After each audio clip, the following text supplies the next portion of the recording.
Bai Lion slips a blue ticket back into her pocket as a mysterious Weibo post ignites a firestorm. Yan Lu's reputation hangs in the balance, and alliances are shifting in the shadows. Leave a like and subscribe to witness the fallout. Road Ziohan and the others made their grand exit, Yang Lin heading to the milk tea shop, while Bai Lion followed Ning Zio and the rest to the Zhang family's backyard, where a truck was already parked at the entrance. A group of students finished moving the flower pots in just a few minutes. Mother Zhang brought out 2 plates of watermelon and set them on a small table in the yard, organizing everyone to have some fruit. Let's have dinner here today. In 2 days, Zioalu will be going to record a program and won't be able to join us. She tied an apron around herself. Sure. Bai Lion took a slice of watermelon and took out her phone to message Jaiheng. I'll just let my grandpa know. As Bai Lion was looking down to text, someone knocked on the yard door. Yan Lu tucked her hair behind her ears to answer it. As soon as Ah Wang saw Yan Lu, he spoke anxiously. Sister Lu, were you not on your phone? Sister Xin said she couldn't reach you and sent me to check. I went to visit a grave this afternoon and didn't bring my phone. Yan Lu was on vacation, and Sister Xin had mentioned there were no activities planned for her lately. As she went to fetch her phone, she asked, "What did Sister Xin want from you guys?" Zia Ocean was about to speak, but then noticed students from Xiangcheng No 1 Middle School sitting in a row in the backyard, each holding a slice of watermelon, eating, and curiously watching them. Bai Lion, however, was not sitting. She stood under the shade of a tree, her blue and white school jacket casually open. One hand held a slice of watermelon, the other a phone, and she was looking down to text. As they talked, Bai Lion had just finished sending her message and looked up at Ziocean and Ah Wang, her pale face slightly lifted, an air of languor about her. The setting sun tinted her wispy hair with a hint of gold. Despite the urgency of the moment, the sight of Bai Lion calmed Ziocean's nerves. You two take a break.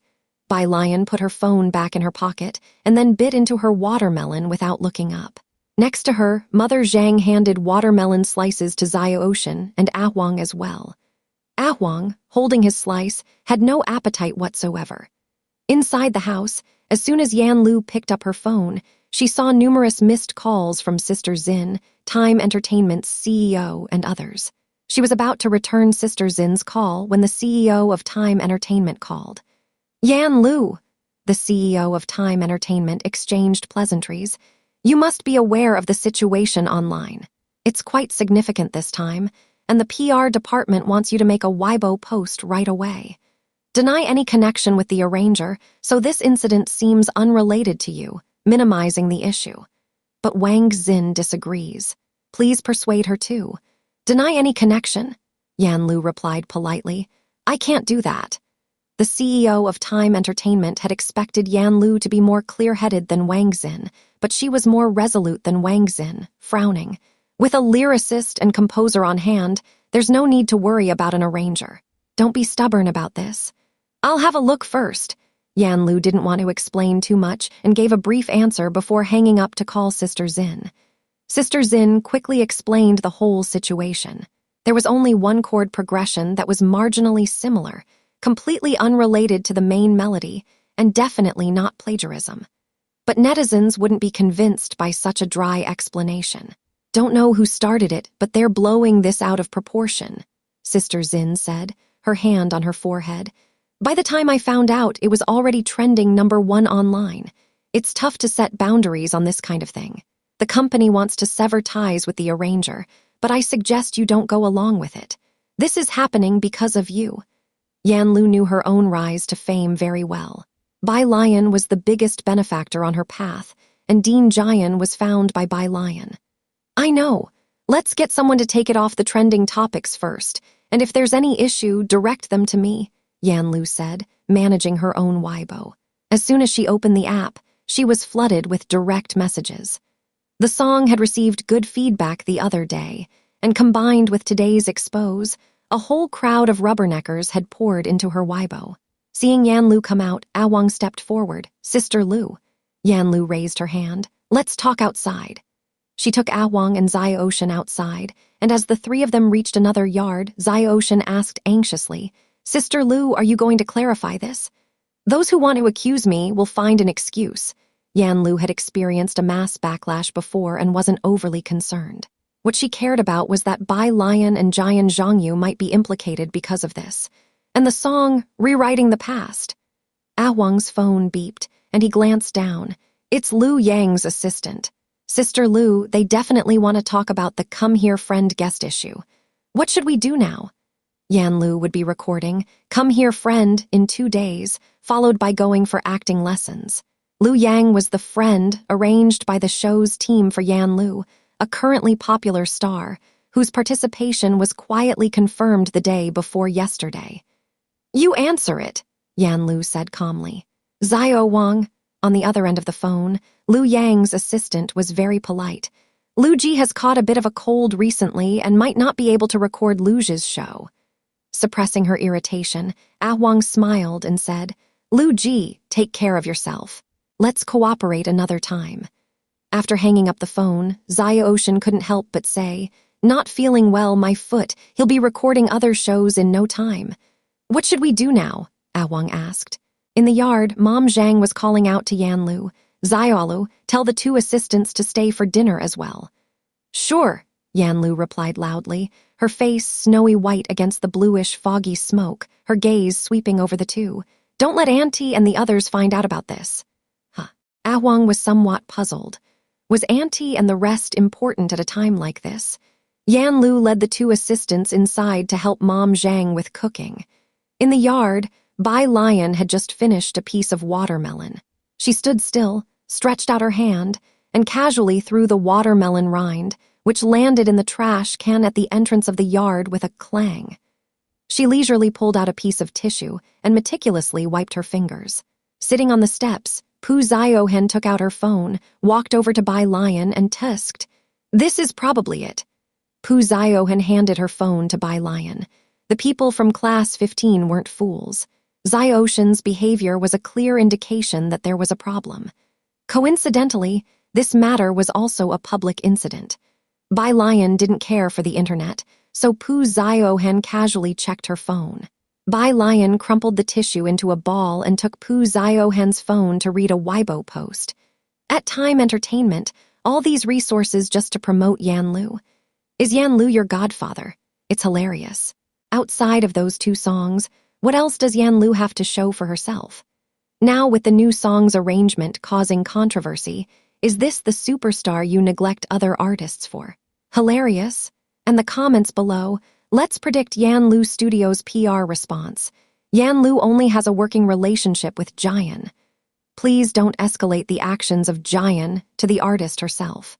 Yan Lu also strongly condemns such behavior and has already terminated her collaboration with Jian. Doghead. This comment was effectively sealing off all of Yan Lu's potential escape routes. Pu Ziohen, being half involved in the entertainment circle, picked up a piece of watermelon and crouched down to eat it, saying, With so many of Lu's rivals mobilizing their big marketing accounts and blocking all her paths, do you know this Jian? You know him too.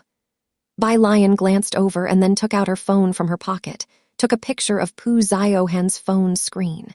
She was nonchalant. I know him. Pu Ziohen quickly ran through who she knew, thinking there was only one possible person she was aware of, and then it hit her. Holy crap. Jian Zhongyu.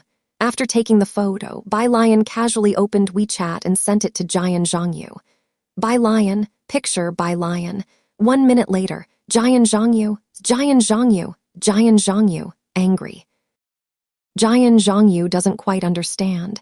He couldn't name a single hot star if asked. It was the start of the school semester, and he had even sneaked out for a trip during the holiday, with many tasks awaiting him. Today was Monday, and he had just finished a meeting when he received a message from Bai Lion. As soon as he opened the picture, he saw the bold black letters. Rewriting the past, arrangement controversy explodes. He squinted his eyes and sent Bai Lion several symbols. The older generation could handle videos, but many Weibo functions remained a mystery to him, so he scrolled through somewhat slowly. At that moment, Bai Lion sent another message. Controversy? He hadn't found out what the controversy was yet, but he replied quickly. PL, take a look. Dean Jian was too lazy to keep scrolling and directly asked a teacher he knew beside him to operate it for him. "Miss Yan Lu." The teacher took Dean Jian's phone. He had recorded with Yan Lu twice and naturally recognized her. "Don't worry, I'll check it for you." It took the teacher just a few minutes on Weibo to understand the whole story. The barriers within the arrangement community aren't that high. Actually, before this, most people wouldn't go specifically digging into the arranger of a song. Now that it's been dug up by paid posters, it could only mean that this was the only flaw they could find in the song. On the other side of the phone, Bai Lion, having seen the reply, knew it had nothing to do with Dean Jian. She was waiting for Dean Jian to reply to her. Yan Lu was still busy in the kitchen with Zhang's mother. Zai Ocean and Ah Huang, the two assistants, had originally come to bring Yan Lu back to deal with the situation. But before they could get to it, Yan Lu caught them and put them to work washing and sorting vegetables. Zai Ocean, the kitchen space was small, and Ah Huang, who was squatting in the hall removing shrimp veins, felt a bit clueless. "What exactly am I here for? Why am I squatting here?" He turned his head to look at Yan Lu, who was helping in the kitchen. Zai Ocean, while picking shrimp veins, felt a weird calm settle over him. "Let's just keep sorting for now."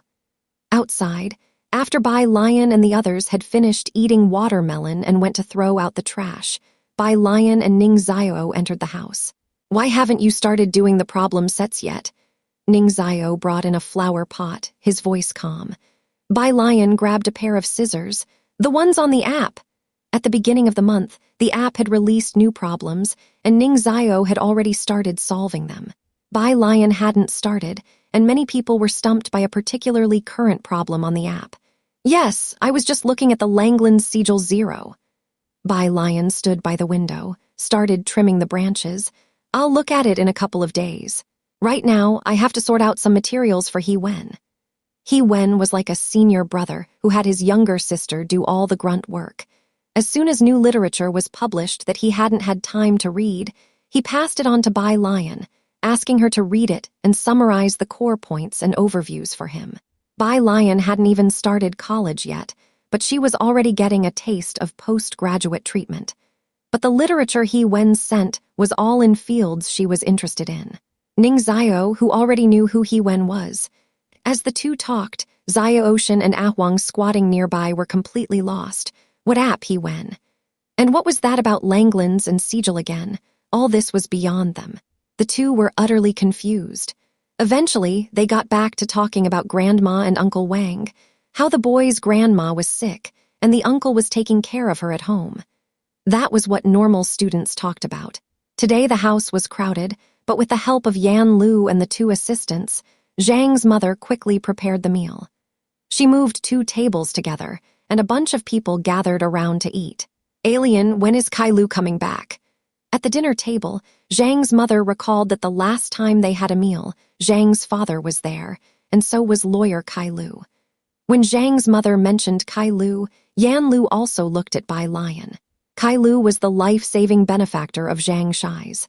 Bai Lion, holding chopsticks and picking up a stalk of bok choy, said upon hearing this, "Next month." Last year, Kai Yundai was in exile, but this year he was returning to his position. Ming Dingheng said he didn't have much vacation time, but he would still take the time to come back and test Zhang Shai's. Around the dinner table, they chatted about this and that, but no one brought up Yan Lu's issue. The dinner lasted until after 7 in the evening. As Ah Huang finished eating and started to help clean up the table, he looked down to ask Zai Ocean, "Why does Sister Lu have so many student friends? Also, who is Kai Lu?" "I don't know," Zai Ocean responded as he placed the dishes into the kitchen. Zai Ocean and Ah Huang hadn't been involved with Zhang Shai's case and didn't even know that Kai Lu was a lawyer. They only thought it was some 2-character name. "These students are so lucky to be friends with Sister Lu," Ah Huang sighed. Then his concern returned to the pressing matter at hand. Time Entertainment knew that Ah Huang and Zia Ocean were with Yan Lu. The Public Relations Department couldn't reach Wang Xin for a decision, so they called Ah Huang. After taking the call, Ah Huang finally found an opportunity to speak with Yan Lu. "Sister Lu, the Public Relations Department communicated with me. You just need to post a clarifying Weibo." "A a Weibo post clarifying that she had nothing to do with the arrangement. Yan Lu shook her head, offering no explanation. If this matter isn't clarified with such a fuss, Yan Lu might lose a lot of resources. Awang couldn't understand it at all and said, "Zaya Ocean, what do you think Sister Lu's team is thinking? Who exactly made the arrangement?" Zaya Ocean shook her head. Yan Lu recorded the songs herself, so she didn't know who wrote the lyrics and music. Within the entire Time Entertainment, probably only Sister Zin and Yan Lu knew about it. At 8 o'clock, a group of students bade farewell to Mother Zhang. Jiang Fulai's car had just stopped on the opposite side, waiting for her. As Bai Lion walked toward the car, her phone vibrated a few times. Principal Jian had finally figured out the ins and outs of the situation. He didn't send a message, he called Bai Lion directly. Pressing the answer button, Bai Lion walked towards the light across the street. Principal Jian. "I've found out." Jian Zhongyu didn't beat around the bush. He was still sitting at his desk, reaching out to click on a long recording. "There is a video on the internet from a previous internal performance of our school, and I conducted that performance. I checked the records of that performance at the school." Principal Jian didn't have a vivid memory of that performance, and it was only after seeing the video online that he realized he had such an arrangement to his credit. It was indeed Jian Zhongyu's own stylistic hallmark. There was nothing much to say. Jian Zhongyu could only sigh. The netizens, or rather, Yan Lu's aggressive moves, were too powerful. With so many years of performances at Jiangjing Music Academy, each nearly 3 hours long, they could still find these arrangements amidst them all. "What do you plan to do?" Bai Lion reached out to pluck a leaf from the side, toying with it in her hand, her voice calm and unhurried. Jiang Fulai saw her walking so slowly, so he got out of the car to wait for her. Bai Lion was not yet done talking with Principal Jian. "We need to handle this." Principal Jian also calmed down, having lived long enough to know that with such intensity behind it, there must be someone stoking the flames. Otherwise, even if it's clarified, a lot of people won't be notified. Everything needs attention. Spreading rumors takes just a mouth, debunking them runs you ragged. After hanging up the phone, Jiang Fulai opened the car door and asked a few questions, to which Bai Lion recounted the whole situation with Yan Lu. "Your new song." Jiang Fulai knew she wrote lyrics and composed music, and his eyes turned colder, too. "Yeah." Bai Lion was not too concerned. She got into the car and began to check the academic paper Wen had sent her on her phone. Jiang Fulai, seated beside her, raised his hand to signal Ming Dingheng to drive, his eyes narrowing slightly. "Don't let Principal Jian act rashly on this matter. Give me Yan Lu's agent's contact information." Rewriting the past had already been labeled impure, and clarifying it completely wasn't something Principal Jian, an outsider to the circle, could accomplish. Bai Lion opened Sister Zin's WeChat and sent it to Jiang Fulai. Jiang Fulai reached out to open it and added her as a friend. "Why are you looking at this?" Jiang Fulai waited for Wang Xin to accept, his gaze glancing over at the new academic paper Bai Lion was viewing. It looked familiar. "Wen gave it to me." Upon hearing this, Jiang Fulai knew what Wen was up to. The light was turned on in the back of the car, and he sat under it, dressed in a black shirt and black trousers, his refined facial features especially cold, and he just tugged at his lips at the comment. Wen, who was at a research base dressed in a sterile suit, suddenly sneezed. A male student in the laboratory glanced at him. "Wen, do you have a cold? Don't pass it on to the junior sister." He picked up a mask and had Wen put it on. "Wen." Bai Kang. Time Entertainment's public relations department had not yet gotten off work. Everyone was busy dealing with Yan Lu's situation. In the office, the CEO earnestly said to Sister Zin, "You've been in the entertainment industry for so long. You still don't know what it takes to maximize profits. If there's an author for the lyrics and composition, it's easy to find another arranger. Just push the blame on him, give him some compensation to shut him up. Is this arranger Yan Lu's father? Won't you make any concessions at all?" Hearing this, Sister Zin sitting opposite only raised her eyebrows. Principal Jian might not be Yan Lu's father, but Bai Lion could be considered as such. With Principal Jian's status, The fact that he was willing to arrange music for Yan Lu was all for the sake of Bai Lion. In the whole entertainment industry, no senior had a stature like Principal Jian's. If the PR department clarifies it, just push the responsibility onto Yan Lu. Sister Xin put down her teacup. Yan Lu had been through a lot, and Sister Xin had become indifferent. As for the rest, we'll try to debunk it as much as possible. This isn't plagiarism to begin with. It seemed Sister Xin and Yan Lu were already out of control. The CEO lit a cigarette, looking at Sister Xin. In that case, let Yan Lu rest for a few more days. Let Man's Eye replace her in Perfect Day, this time to avoid the limelight. Perfect Day was a variety show invested in by Time Entertainment. Businessmen always seek profit and avoid harm. Now the netizens were all dodging Yan Lu, and a bunch of her past scandals was being circulated. Time Entertainment was worried about affecting the reputation of their produced variety show. Yan Lu was currently involved in 2 variety shows, Perfect Day and Come Here Friend. The latter had a signed contract, while the former did not. Of course, now with Yan Lu's situation escalating, it was damaging to the artist's image. The variety show could also break the contract and have Yan Lu compensate for it. Sister Xin took out her phone and got in touch with the marketing accounts. Just as she turned on her phone, she received a new friend notification. I composed the music myself. Second update. 1 Zinji added Bai Lion to her private account, which was known to few people. She opened her friends list, and although there was no information on the other party's certified page, the account name consisted of 3 words, Jiang Fulai. Just a profile picture and a name, and Zinji felt a chill down her spine for no apparent reason. Zinji remembered the pronunciation, but not the characters. Now she finally matched the characters with the pronunciation. She reached out to accept the friend request and took the initiative to send a greeting. Jiang Fulai on the other end didn't reply but recommended a business card to her. Jiang Fulai. Add him. Zinji didn't dare to ask who this person was and directly added the stranger as a friend. She was just wondering who Jiang Shaejun wanted her to add when the next second, the message from that person came through. Hello, I am Krong, a planner from Zhejiang. Zhejiang, one of the top 3 marketing firms in the country, mostly deals with national brand projects. This was the first time Zinji had connected with such a high-level executive. On the other side of the phone, Jiang Fulai had sent Bai Lion back home. Today wasn't late yet. Jai Heng was still embroidering in the courtyard, the large light illuminating and casting a long shadow behind him. His mobile phone was also next to the embroidery frame. He was video calling with Jai Shaejun and Shen Qing. You're back early today. Hearing the sound of the door opening, Jai Heng raised his head slightly. Yes. Bai Lion put down her backpack, washed some fruit in the kitchen to share with Jai Heng and sat beside him.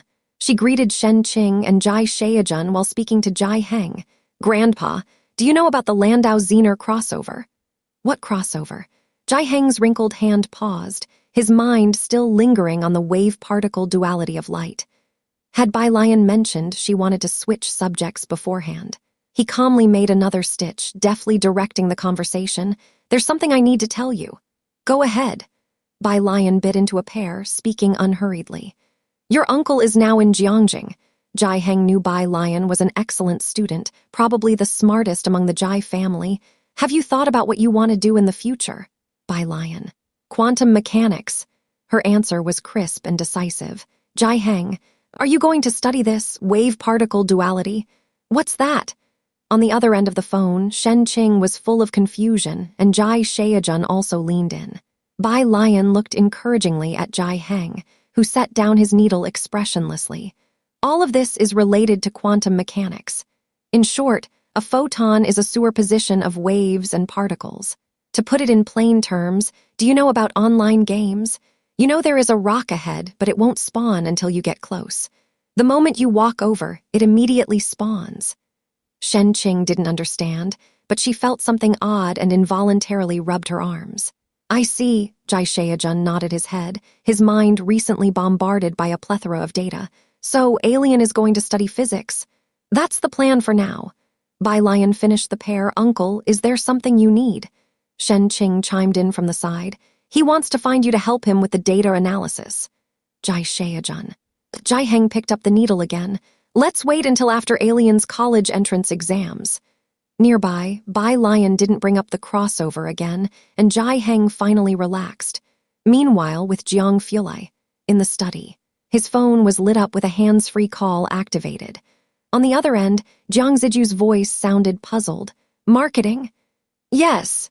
Jiang Fulai reached out, picking up the cushion on the carpet with 2 fingers and casually tossed it onto the sofa. His voice was indifferent. The person is all I need. Okay. Jiang Ziju arranged it, curious about what it was but didn't dare to ask. Are you coming back next month? Jiang Fulai paused for a moment. Coming back. He ended the call, returned to his seat, and turned on the computer. The glow from the screen cast his face in a stark white light. He logged directly into WeChat. The request from Director Jian had been accepted, and the person had sent Jiang Fulai a video and a document. The video was an internal performance from Jiangjing Music Academy, and the document listed the names and times of the performers involved.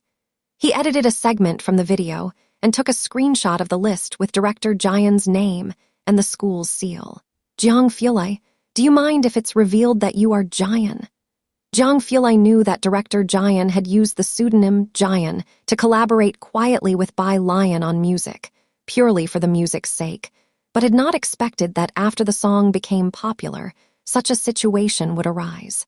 At that time, Yan Lu was still relatively unknown, and Director Jian didn't want to label the song with something as significant as Director Jian. I composed the music myself. Second update. 2 after the 2 songs, the reputation of the lyricist and composer Bai Jian and Jian had already been established. They were the rising stars in the circle. Whether Director Jian made a public appearance was no longer a concern. At least the new song wouldn't be tagged with Director Jian. Director Jian? I don't mind. Jiang Fulai had anticipated this as well, his fingertips idly tapping on the tabletop. With no issues from Director Jian's side, things would be easily manageable. The next day, Tuesday, Yan Lu's popularity was still sky-high. Bai Lion received a WeChat message from Sister Xin during her afternoon class, telling her that Sister Xin had driven to Xiangcheng overnight, after the afternoon classes ended. At the Zhang family's place, Mother Zhang knew Yan Lu and the others had business to discuss, so she went to sell flowers in the front, leaving the backyard and the living room for Yan Lu and the others. Sister Xin had driven to Xiangcheng overnight and arrived in the morning. After getting some sleep at a motel, she didn't reach the Zhang family's place until now. Sister Xin, Sister Lu doesn't agree to post a clarification on Weibo, Ah Huang said, having stayed up all night following public opinion, and poured a glass of water for Sister Xin. You haven't seen what people online are saying about Sister Lu. Yan Lu treated her assistant well, was approachable and not pretentious, and Ah Huang liked this boss a lot. I know, Sister Xin said, holding a teacup and looking at Yan Lu. Did Lu Yang reject you? Yeah. Yan Lu wasn't surprised by this. I'll check with some old friends. Sister Xin took out her phone to call a friend within the circle, looking for someone to step in temporarily. As soon as the person on the other end heard it was about Yan Lu who had been at the peak of controversy these past few days, they politely declined. Are you guys sure about recording in Xiangcheng? Isn't that a bit too far? We're shooting in Zicheng recently. After hanging up the phone, Sister Xin also felt somewhat helpless. It was then that the back door was pushed open, and upon hearing the sound, Sister Xin quickly stood up. The person who entered was Bai Lion, one hand carrying a black backpack, the other holding a removed school uniform, and using her elbow to close the door as she walked in. Miss Bai, Sister Xin gave up her seat to Bai Lion, her tone full of apology. It's my fault. I've dragged both you and Director Jian into this. It's my fault.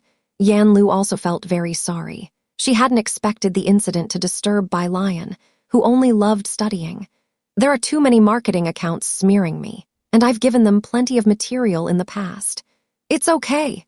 Bai Lion understood all there was to know about the entertainment industry. She didn't care much about it. Even Pu Ziohen, who focused on making videos, was being slandered, let alone a public figure like Yan Lu. Teacher Jiang will arrange for clarifications later. Sister Zin paid attention to Bai Lion's expression, and seeing that she didn't mind, Sister Zin finally relaxed. I know. Jiang Fulai had mentioned this to her the night before, but Sister Zin still hadn't seen Jiang Fulai remove the trending search, nor had there been any movement from Krong in her contact list. For Sister Zin, the important thing wasn't the dirt on Yan Lu, but rather Bai Lion and Director Jian.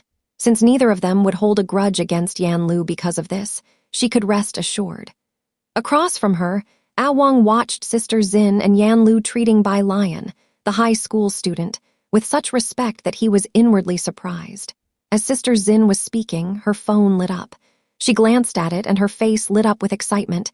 Yan Lu, Teacher Mei Yi is willing to be the guest star for this episode. Teacher Mei Yi? Yan Lu was very surprised. How could he come?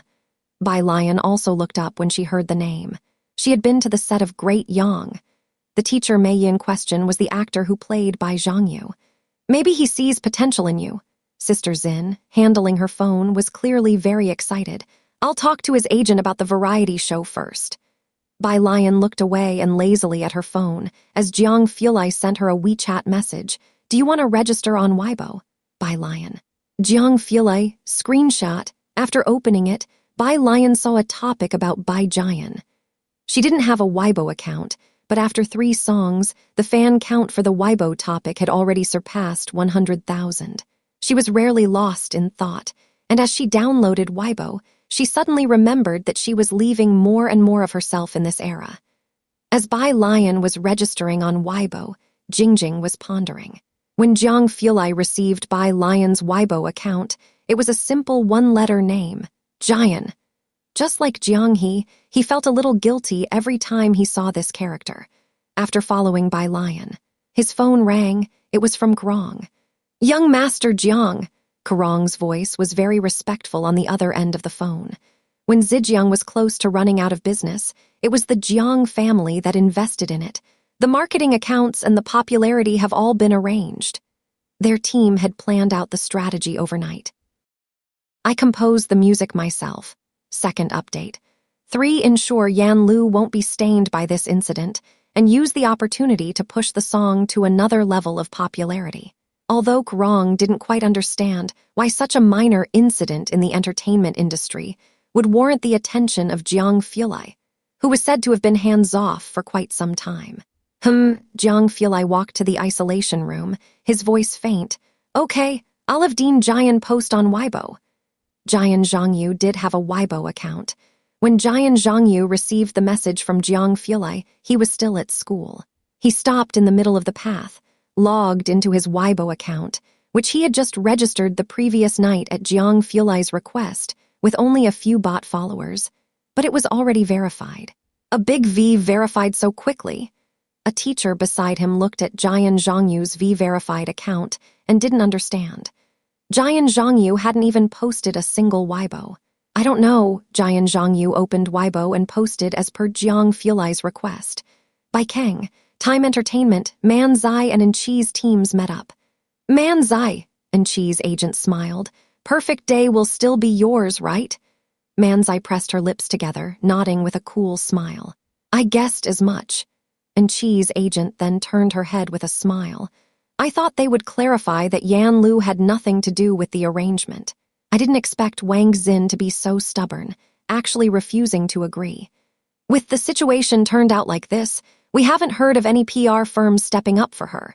His agent, who was antsy just yesterday, finally relaxed. Don't worry. Rumors had been circulating on the internet that Yan Lu had the support of a high-level executive from Zhongguang Group. Compared to Zhongguang Group, Time Entertainment was like an ant to an elephant. Although paparazzi had been stalking Yan Lu for months, they hadn't caught a glimpse of the rumored sugar daddy. Yan Lu's issue was still trending on Weibo without any forceful measures to remove it from the hot search. It seemed the rumors were just that, rumors. The group was quite relaxed together. Enchi's agent laughed and said, Enchi, why don't you and Manzai go out for a meal in a couple of days? I'll arrange for someone to take pictures. To ride this wave of public opinion, Enchi's studio had spent a lot of money. As they were talking outside, an assistant hurried in with a phone in hand. Mr. Enchi, something's wrong, look at the hot search. Making a big deal out of nothing. And Chi's agent frowned. What happened? Everyone in the room took out their phones and opened Weibo. Weibo was a bit slow. Netizens thought the Yan Lu incident had come to an end, but little did they know that at 6 o'clock today, another bombshell dropped. The top hot search was time to eat melons, followed by the word explode. Click in, and you see that several major marketing accounts had reposted a Weibo post from someone named Jian, with the emoji of eating melons v Jian. Maybe because I composed the music myself image / at Black Friday. Screenshot so similar, do you think I'm blind not to see it? Was this the mysterious composer? Everyone was taken aback. Then they went to check Jian's Weibo verification. Jian Zhangyu, Dean of Jiangjing Music Academy, National Team's Chief Guzheng Player, Royal Music Academy. Looking back at Jian's 2 screenshots, the first was the comparison made by netizens of that music performance. The second was a list of that performance with 3 words in the column for the guidance teacher, Jian Zhangyu. And there was an official stamp behind it. The top trending comment was very direct. What the hell? The legendary self-plagiarism. Isn't the biggest bombshell that Jian is actually Dean Jian? The arranger is Dean Jian, damn, who wrote the lyrics and composed the music. Who could have made Dean Jian willingly arrange the music? Why not take a look at his following list? Composition 1 netizens mostly came for the excitement, and the vast majority of them did not recognize Dean Jian. But there were some professionals in the comments section providing explanations, along with striking and vivid contrasts. The status of the Dean of Jiangjing Music Academy might not be known to those who don't study art or mingle in this area. But when you compare him with the president of Jiangjing University, it becomes crystal clear to everyone. Yan Lu had a 3S+ level drama waiting to be aired, and beyond that, 3 songs that had broken through the music industry in China this year. No one could have imagined that the obscure arranger would be someone like Jian Zhangyu, who was detached from the entertainment circle. Jian Zhangyu could be called a master, an artist who could perform at national events. Perhaps many netizens still couldn't imagine Dean Jian's status in the world of national music. But Chi and his entourage, who had been to the music academy for lectures, were well aware. And Chi's agent felt like he was going insane, his hands trembling. The arranger for Yan Lu is him, from the very first song. Why has there never been any hype on Yan Lu's side? This didn't make sense. And Chi went to Jiangjing University for a single lecture and got through to so many marketing accounts. Yan Lu's arranger is Jian Zhangyu, and Wang Xin doesn't pay for internet trolls and marketing accounts for promotion. He was the same as most netizens. If the arranger is Jian Zhangyu, then who else could even be mentioned in the same breath as him for songwriting and composing? And Chi's agent clicked on Dean Jian's following list. The short video app was suitable for the elderly, so Dean Jian was often active on the video app. This was his first time registering on Weibo, and his account was only following 3 people. Yan Lu, the official Weibo of Jiangjing Music Academy, and as Chi looked at the last one, an account with a system-generated gray avatar and the name, Pick. The Weibo account was obviously newly registered, with no posts, but already had 100,000 followers. Beside him, Chi also stood up incredulously. The arranger is Dean Jian. Then everything made sense. Right, he also follows Yan Lu, Chi's agent said, somewhat dazed. No wonder Wang Xin would rather Yan Lu be suppressed than issue a clarifying Weibo post, even letting Yan Lu give up perfect day. This all-in gamble had resulted in a total loss for their side, as the millions invested earlier had completely turned into traffic for Yan Lu. That was the top artist in national music, a height in art they in the entertainment industry could never reach in their entire lifetimes. Thinking about the earlier marketing Chi had done because of his visit to Jiangjing Music Academy, the agent couldn't help but glance at Man Zai beside him. Man Zai was a first-tier actress created by Time Entertainment, and at the beginning, he had chosen her for Chi over Yan Lu because of her popularity. Now, however, the agent was beginning to regret it. If they hadn't backstabbed Yan Lu, would this popularity also include a part for Chi? Would they perhaps also have had the chance to have Dean Jian arrange music for Chi?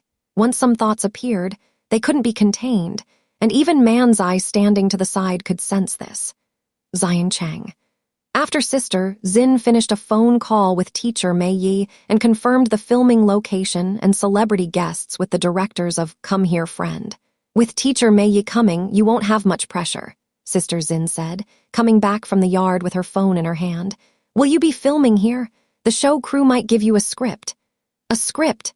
Bai Lion heard for the first time that even variety shows required scripts, and she looked up, surprised. Sister Zin was also helpless. There's only teacher Mei Yi among the celebrity guests. The other groups probably have several friends from within the circle. Yan Lu's everyday life is dull, while other artists watch shows, have numerous friends, talk about life.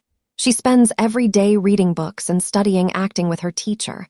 I'm afraid she'll invite teacher Mei Yi over, and they'll spend a couple of days reading books. Can you imagine the audience watching them read for 2 hours? As she spoke, Sister Zin looked toward Bai Lion. Since she met Bai Lion, Yan Lu had been reading books more diligently than the average high school senior. In the Great Yang drama's promotional clips, most of the snippets of Yan Lu were of her reading books or scripts and observing her seniors. Take them to visit Wallow Street, Bai Lion suggested. However, as a phenomenally popular tourism street, it was always crowded and might not be suitable for long-term shooting. Bai Lion tilted her head, looking at Yan Lu, as her fingertips tapped on the table, slowly starting to think. Sister Zin's phone rang again. It was the CEO of Time Entertainment. As soon as she picked up the call, the delightful voice on the other end rang out. Sister Zin, look at you, not letting us know sooner that the arranger is Dean Jian. The boss politely called out, Sister Zin. Wang Xin was stunned at the moment. She didn't know about Jiang Fulai's and Director Jian's plan, but when the boss mentioned it, she realized that Director Jian must have clarified the situation online.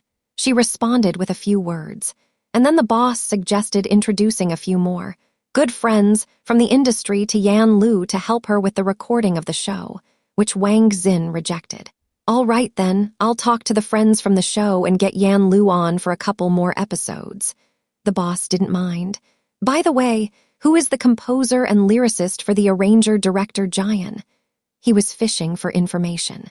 Regardless of the upcoming drama's performance, people in the circle all knew that Yan Lu would be popular just by her songs, given the quality of the composing and lyrics, and with Director Jian arranging, lately, there's no one in the music industry who could compare. Sister Zin's gaze fell on Bai Lion, skillfully deflecting the conversation. The boss of Time Entertainment was also tactful, not probing further. She was on the phone, while Zio Ocean and Awang next to her hadn't received the Weibo notification, but their WeChats were bombarded with inquiries from numerous friends. As soon as Awang unlocked his phone, he saw a message from a friend who also worked in the industry. Yan Lu's arranger is the dean of Jiangjing Music Academy. Damn, you kept such a big secret from me. I've been worried for you for 2 days. Da Huang, I'm really angry now, smile. Awang.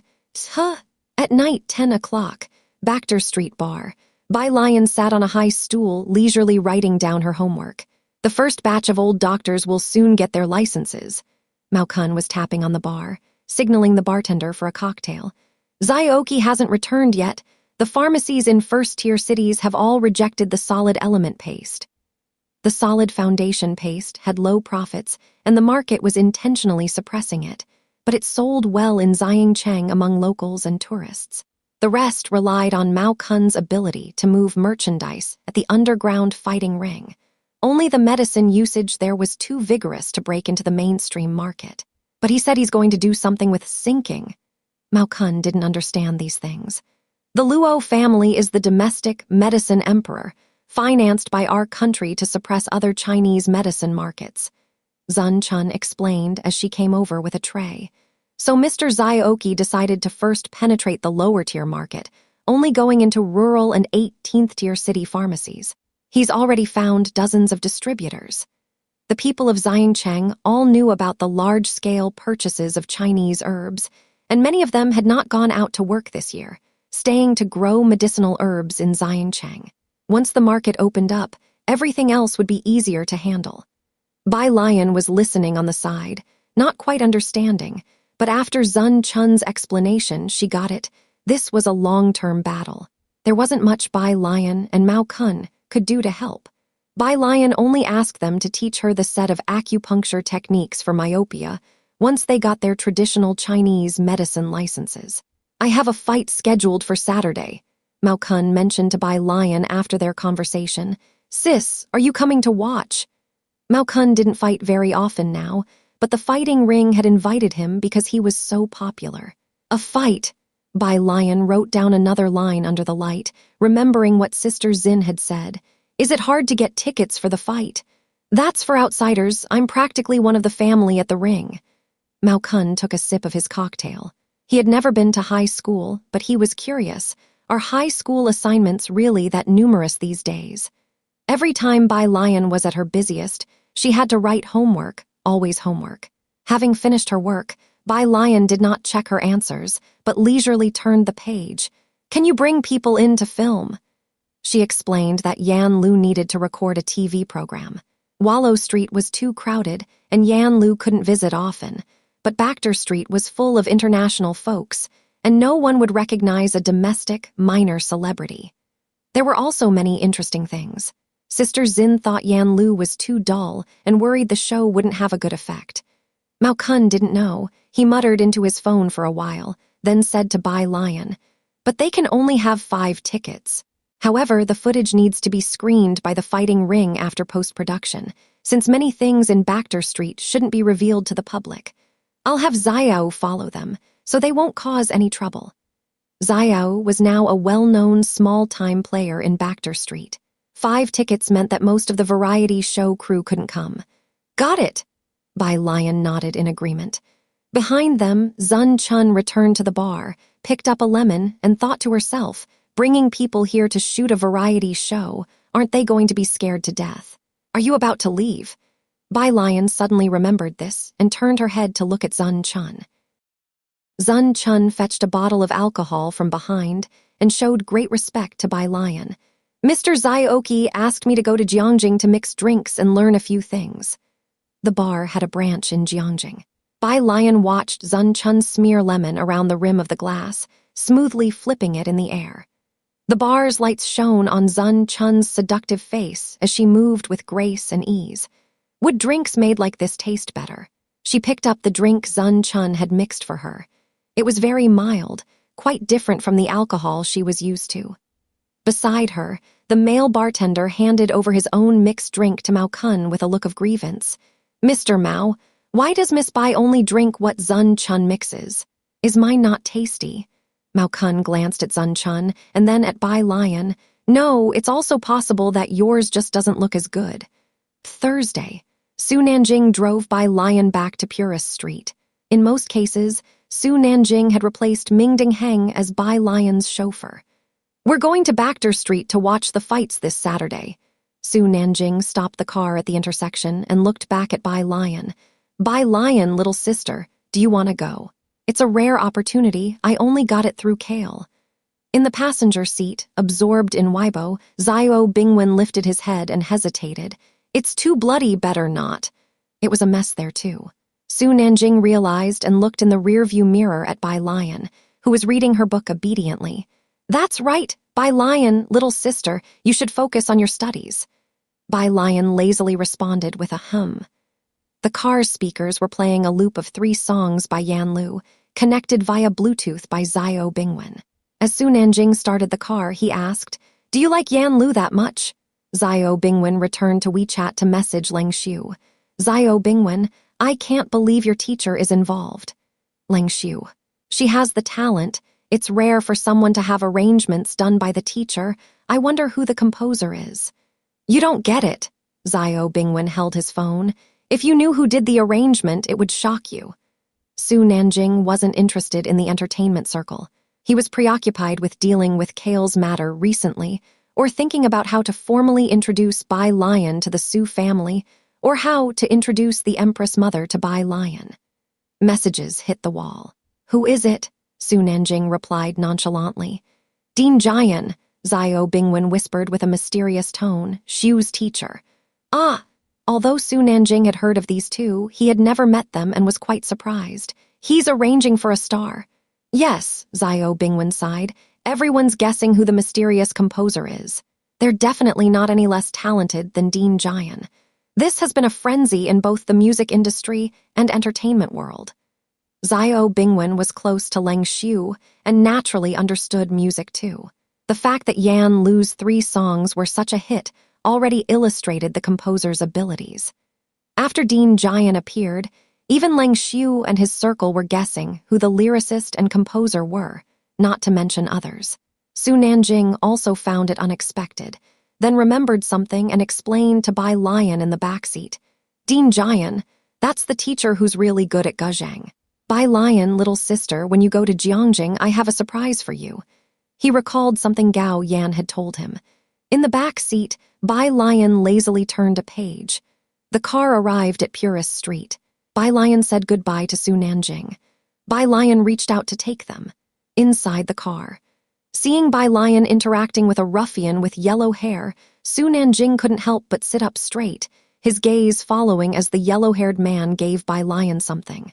Hey, Su Nanjing sat up, his eyes narrowing slightly, and tapped Zio Bingwen's shoulder.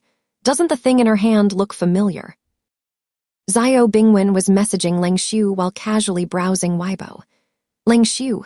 Link. Leng Xiu. This big shot's Weibo. He clicked on the link and saw a Weibo post with the word found, with only one following, which was the Douyin platform, but already had 2.01 million fans, all active ones. Is this the Weibo of the lyricist and composer? Zio Bingwen followed the account and heard Su Nanjing's voice, and when he looked up, he saw Bai Lion slipping the blue ticket back into his school uniform pocket. It does look a bit like your ticket, Zio Bingwen paused. It looked very much like a Fight Club ticket, but she seems to have many. Those tickets could only be obtained by Su Nanjing through Kale. The Chen family might also be able to get them since it said they have a senior brother in the Fight Club, but Su Nanjing and Zio Bingwen were not familiar with them. Even so, Su Nanjing had only gotten 3 tickets. At a glance, Bai Lion seemed to have many. It couldn't be, right? And considering Bai Lion's demeanor, she did not seem like someone who would go to a gory place like a Fight Club. It seemed he sensed their gaze. The blonde guy smoking looked up and smiled at Zio Bingwen and Su Nanjing.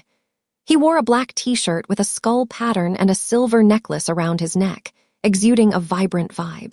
Zio Bingwen, ... it shouldn't be. The next day, Friday, Bai Lion sent the organized data to He Wen. He Wen sent her a message of thanks. Through a long corridor, the Research Institute office. Wearing a blue radiation suit, He Wen stood in front of all the team members, listening to Jiang Fulai speak. The underground laboratory was naturally cold, with cold white lighting, and surrounded by high-tech machinery. Jiang Fulai was sitting in his seat with the computer screen displaying academic papers in front of him. One hand rested on the armrest, while the other pointed at the computer screen, his prominent nose adorned with glasses and lips tightly pursed. His cold, white fingertips paused on an example, and he slightly turned his head. Adhesive forces and repulsive forces have opposite curvatures. One causes space to contract, and the other causes it to expand. Are you using this example to discuss positive and negative energy?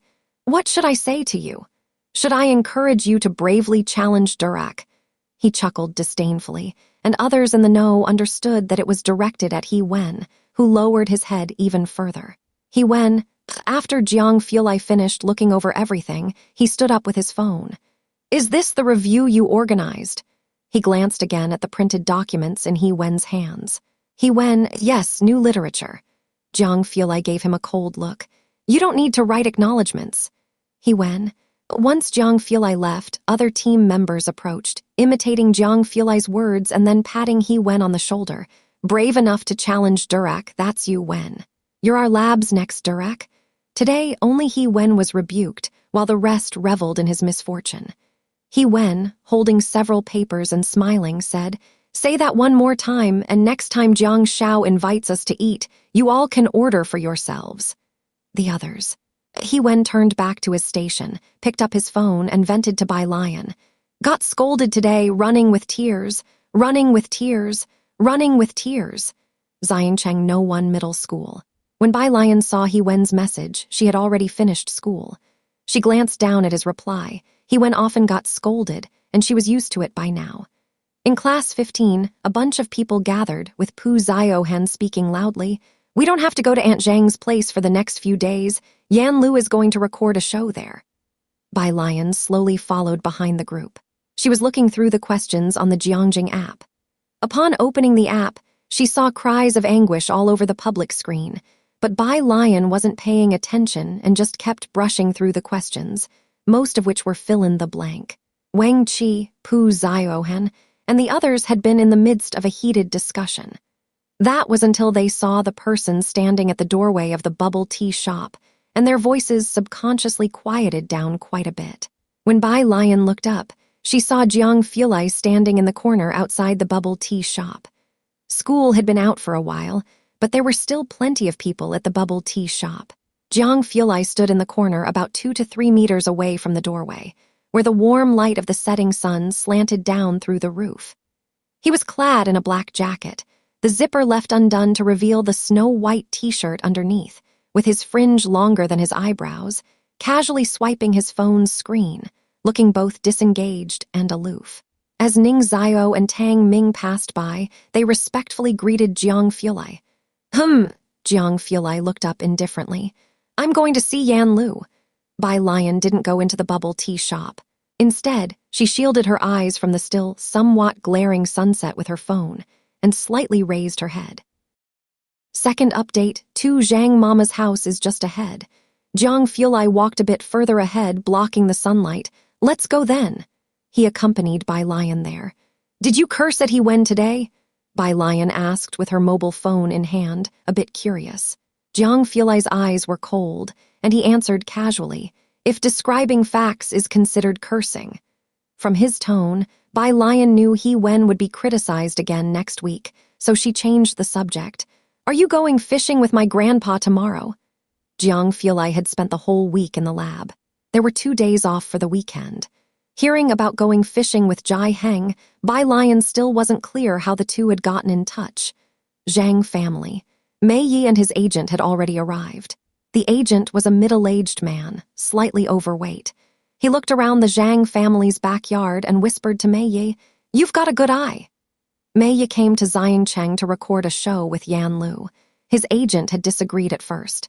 Back then, the old storms of the book world were too intense, and he didn't want Mei Yi to get caught up in them.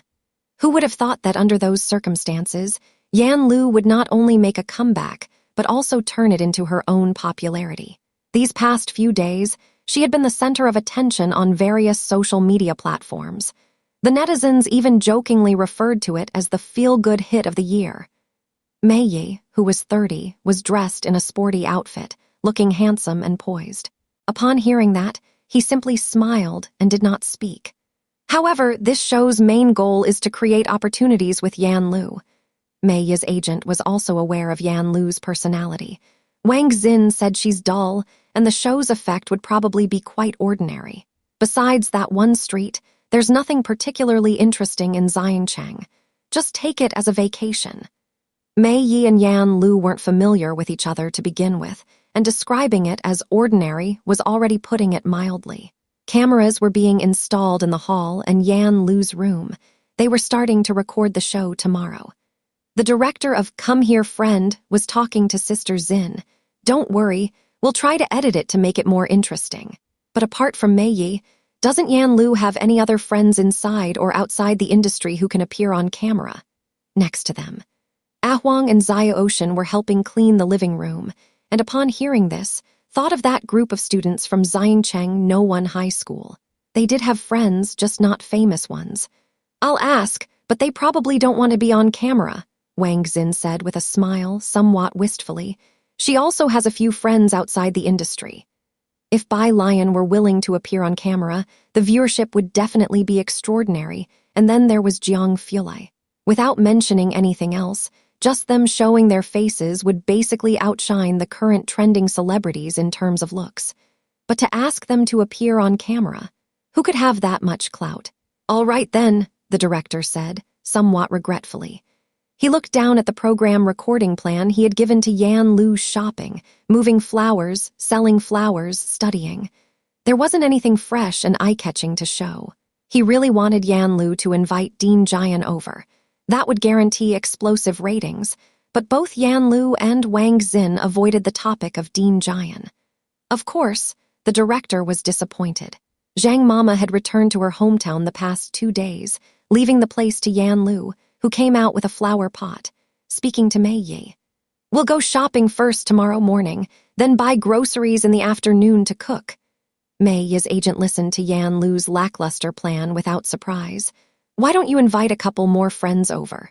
Otherwise, it'll be awkward having just you and Mei Yi eating alone." Mainly because Mei Yi was a guy. Yan Lu was about to reply. Someone knocked at the door from outside. She set down the flower pot and went to open the door. Mei Yi and his agent both glanced toward the door. Outside stood 2 people, a man and a woman. The girl, dressed in a loose school uniform, casually twirled a mobile phone in her hand, her almond eyes slightly squinted, looking very laid back. Her skin was exceptionally pale, her hair lazily held up behind her head with 2 wooden hairpins, backlighted by the glow of the evening sky, wearing no other adornments. She seemed as though she were standing in a colorful comic book. She slightly tilted her head to speak to the man beside her. The man by her side wore a dark coat, looking cool and distant. His features were pleasing, but too aloof, with a strong presence that made it difficult for one to look directly at him. "Miss Bai, young Master Jiang." Yan Lu opened the door, greeting the 2 in a soft voice. In the living room, Sister Xin saw Jiang Fulai and Bai Lion outside, dropped the conversation with the director, and ran out to greet the 2. The director, seeing Bai Lion and Jiang Fulai for the first time, was taken aback by their appearance. Having been around the entertainment circle for so long, such looks were rare, not to mention their charisma. "Who are they?" the director asked Mei Yi. Mei Yi's gaze fell on Bai Lion. "They're friends of Yan Lu." He had seen Bai Lion on set before, and everyone present was shocked by that sighting. Seeing her once was unforgettable. Mei Yi's agent wasn't much involved with filming and hadn't met Bai Lion or Jiang Fulai. He asked, "Non-celebrity friends, are they here to steal the spotlight or does Time Entertainment plan to debut them?" With their looks, Time Entertainment would have struck gold. If they were non-celebrities, he was ready to make an offer. At the doorstep, Bai Lion didn't seem to have any intention of coming in. She stood there, talking to Yan Lu. "You're just going to buy groceries and cook tomorrow afternoon. Didn't Sister Xin say that would be boring?" Sister Xin, feeling helpless, deliberately lowered her voice. "The director said the same, but there's nothing we can do about it. This is all we have here. Miss Bai, would you like to bring some of your classmates over tomorrow afternoon?" Jiang Fulai, with one hand in his pocket, just stood by Bai Lion without speaking. "No need." Bai Lion shook her head, taking several tickets out of her uniform pocket and handing them to Yan Lu. Bai Lion had heard that right now there were a lot of fans of the white tank top. It was surely better than Yan Lu entertaining the viewers with book reading at home. "What are these?" Yan Lu, unfamiliar with them, instinctively accepted the tickets. Bai Lion curved her lips slightly. "You can go here tomorrow afternoon. These are tickets, and someone will meet you at the entrance to guide you. It shouldn't be boring." Jiang Fulai glanced down. It wouldn't be boring, but it might randomly scare someone to death. She would describe this using the words, "not boring." Those who can get to the fighting arena on Bachter Street more or less have some connection with Bachter Street. Ordinary people don't dare to enter, and there are many urban legends about Xiangcheng. That's why most of the fighting arena is only broadcast on platforms. Not to mention domestic variety shows, even those from other countries, none has ever recorded a show on Bachter Street. Who would have the guts? Miss Bai really knows how to give out tickets. Jiang Fulai retracted his gaze. "Okay, I'll take them there tomorrow." Although Yan Lu was a few years older than Bai Lion always listened respectfully when Yan Lu spoke. She took the tickets and looked down at them. "Can this event be broadcast?" The date and location on the ticket indicated it was a fight. The arch-shaped entrance printed on the front was majestic, the likes of which she had never seen before. Yan Lu had left Xiangcheng since she was little and didn't know much about it.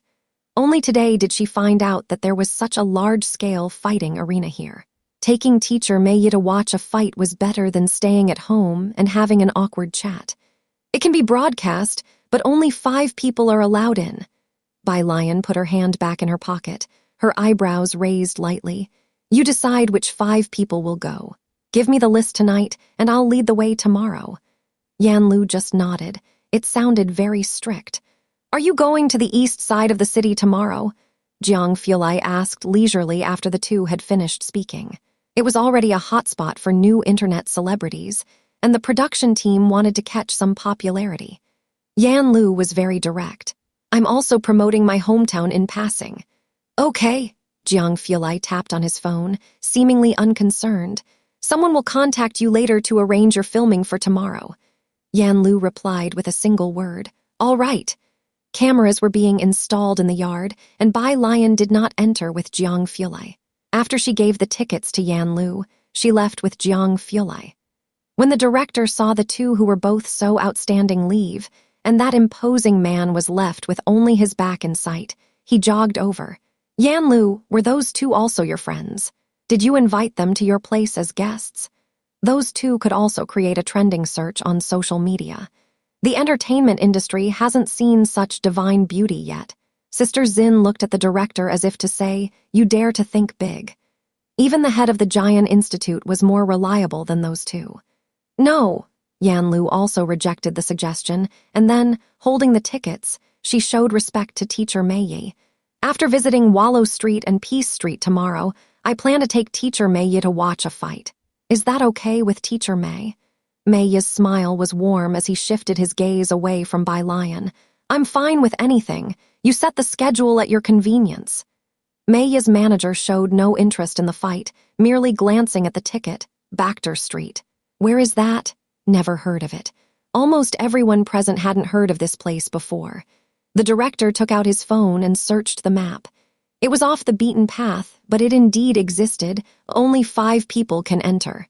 Yan Lu, do you have the number of this fighting arena's owner? I want to talk to them, see if we can bring a few more people and in turn promote their fighting arena. If only 5 people can enter, there wouldn't be many photographers they could bring. The director also wanted to shoot more footage. Yan Lu looked down at the ticket, which had a customer service number that seemed like an overseas one. She handed it to the director. You ask them. The director took the ticket, looked at the number, and immediately took out his phone to make a polite call to state their intentions. Sir, the person on the other line smiled. Don't joke like this next time. Voices came faintly from the other side. Whose call is that? Someone who didn't get a ticket calling to make a fuss. The director, who was making a fuss over not getting a ticket. Since they were going fishing tomorrow, Jiang Fulai planned to explain all of Ning Xiao and Tang Ming's difficult problems tonight. After finishing her part-time job, Yang Lin was enthusiastically kept by Pu Ziohan to do problems. You'd have to turn on the light to do homework at home, which is a waste of electricity. Here, so many people are together. You can ask them about 3 problems and save on your electricity bill. Pu Ziohan had now mastered the essence. Yang Lin was hard to approach. In more than 2 years as classmates, she only accepted favors from Bai Lion, and that too under the premise of repaying.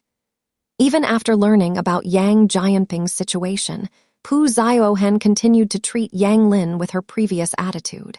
Yang Lin stayed and sat at Jian Ji's table to do her homework. 11 o'clock. Outside the milk tea shop, Su Nanjing, who had just parked the car, was shocked to see the opposite side. Xiang Cheng's students were also this studious. They were still doing homework together so late. It wasn't until close to midnight that the group began to pack up. Su Nanjing opened the car door and got out. It was quite late, and only the elongated shadows of trees lined the road, with few cars in sight, making it exceptionally quiet.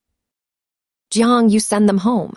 Jiang Fulai glanced at the car Su Nanjing drove today, a 4-seater, referring to Pu Ziohan, Yang Lin, and Tang Ming who lived in the same direction. It was too late today, so Jiang Fulai didn't let them go back on their own. Jian Ji picked up his phone. I'll call a car to go back, don't worry, I'm of age. Jiang Fulai nodded slightly. He himself was taking Ning Xiao and Bai Lion home, as they were also in the same direction. Yang Lin wore black glasses, her hair longer than her eyes, and she silently picked up her backpack, quietly refusing as Pu Ziohan quickly wrapped an arm around her, stopping her from leaving. "I'm scared to ride with two men." Su Nanjing, Tang Ming. Tang Ming's home was very close, just a 5-minute ride. Due to Pu Ziohan's fear, Su Nanjing went out of his way to drop her home first. Only after seeing her turn on the light and wave from above did he drive towards the tube building. Pu Ziohan lived in a complex where the car could stop downstairs, whereas Yang Lin's place was in the tube building which the car couldn't enter. At midnight, the streets were still bustling with people gathering together. Some were shirtless, others sat on the ground playing cards, and some were cleaning up trash. Su Nanjing got out with a pack of cigarettes and followed Yang Lin inside after turning off the engine. Yang Lin turned to look at him frowning, and Su Nanjing bowed his head to light a cigarette with smoke rising. "Sister Bai Lion asked me to escort you to the building entrance." By the time Bai Lion got home, it was past midnight. She returned later than usual, and Jai Heng had not waited up for her, having gone to sleep early. A lamp was left on in front of her door, and the courtyard lights were dimly lit. Bai Lion glanced at Jai Heng's room, guessing he had fallen asleep, so she didn't bother him and opened the door while looking at her phone. On her phone, Yan Lu had already sent over the list of 5 persons along with their identity documents. She took a screenshot and forwarded it to Xiao. Ordinary people needed a pass to enter Bacter Street. After replying, she went to take a shower. After her shower, she used a white towel to dry her hair and walked over to the dressing table beside her bed. She lit the sandalwood with a lighter, and a faintly scented smoke began to curl up. Finally, it diffused throughout her modest room. She just leaned against the dressing table. The sedative incense didn't have much effect on her, but as she breathed in the wisps of smoke, her tense nerves relaxed slightly. At least, she didn't have nightmares as often as before. Her phone on the desk vibrated several times. Bai Lion took down the towel. Everyone in the group was checking in, saying they had gotten home. Jiang Fulai also sent her a message, "Got home," and he sent her a picture of Jiang He sleeping under a cabbage blanket. Bai Lion looked at the picture for a while, then pressed on her phone and replied with a number. On the other side of the phone, Mr. Jiang, who had just grabbed his pajamas, looked down at this one for a long while before expressionlessly closing the bathroom door. Early Saturday morning. Jai Heng was going fishing, and both Jiang Fulai and Chief Chen arrived very early. Jiang He, carrying a small bag and dressed in the blue mandarin jacket Jai Heng had made for him, followed energetically behind Jiang Fulai. Bai Lion and Jai Heng were both up. Jai Heng was brushing his teeth by the outdoor sink. Chief Chen, who brought breakfast on his way, set it down on the stone table and greeted the two. Bai Lion lazily raised her hand in greeting, grabbed a bottle of milk, leisurely inserted the straw, and watched Jai Heng thoughtfully. Jai Heng spit out the mouthwash and took the initiative. "Zio Jiang, what size clothes do you wear?" Jiang Fulai was momentarily startled. Then after a moment, he seemed to understand. "I don't know." Jai Heng leisurely finished brushing his teeth and washed his face outside. "Then that's perfect. Go inside and bring out the tape measure. I'll measure you, and when I'm free in a couple of days, I'll make you a suit too." After brushing her teeth and taking her measurements, Bai Lion diligently recorded them and asked about Jiang Fulai's preferences. She was too busy to chat with Bai Lion. It wasn't until after eating that a few people prepared to leave with their fishing gear. Bai Lion handed Jai Heng his fishing rod, and as he took it, she suddenly spoke. Didn't you forget the chemical bond?" Jiang Fulai stood by, not daring to speak. Director Chen didn't understand, but since Jiang Fulai remained silent, he naturally dared not say anything either. Jiang He simply blinked and stared at Jai Heng. "Jai Heng!" Bai Lion left with them, taking bus Route 12. After they watched her board the bus, Jiang Fulai and his group got into the car parked by the roadside. Ming Dingheng had been in the driver's seat the whole time, not getting out. Director Chen opened the door to the passenger seat and sat down. The door in the back automatically opened. Right after Jiang Fulai sat down in the back, he leisurely took out the laptop on the table, and Jai Heng suddenly asked, "Seriously, who came up with so many chemical bonds? Can he really remember all those regulations? Why can't LCL3 be an ionic compound? Jiang Fulai. Director Chen. Jiang he silently hugged his pillow, honestly saying, aluminum chloride is a special case. Jai Heng. He silently picked up his pipe and opened the car window, as if the one who had just gone crazy wasn't him. 8 o'clock. Come here, friend, began recording. Yan Lu got up at 6 in the morning, bought breakfast for Mei Yi, watered the plants at home, and then sat in the yard to read a book while waiting for Mei Yi to wake up. The production team watching Yan Lu sat motionless in the yard reading for half an hour, all in silence. Mei Yi got up at 7 and called Yan Lu sister, while Yan Lu naturally referred to him as big brother. Their interaction wasn't awkward. They seemed like actual siblings. After eating, Yan Lu took him to buy milk tea near the school. The milk tea shop had just opened, and Yan Lu turned to Mei Yi, saying, the cakes here are delicious, but they were even better before. The shopkeeper recognized Yan Lu and Mei Yi and excitedly said, yes, Mr. Kai's cakes are delicious. You can buy them here next month. Mr. Kai? The director was somewhat puzzled, wondering if it was common to call a pastry chef Mr. Kai in Xiancheng, which seemed very civilized. The others didn't ask much about this, Mr. Kai, as he was just a cake maker after all.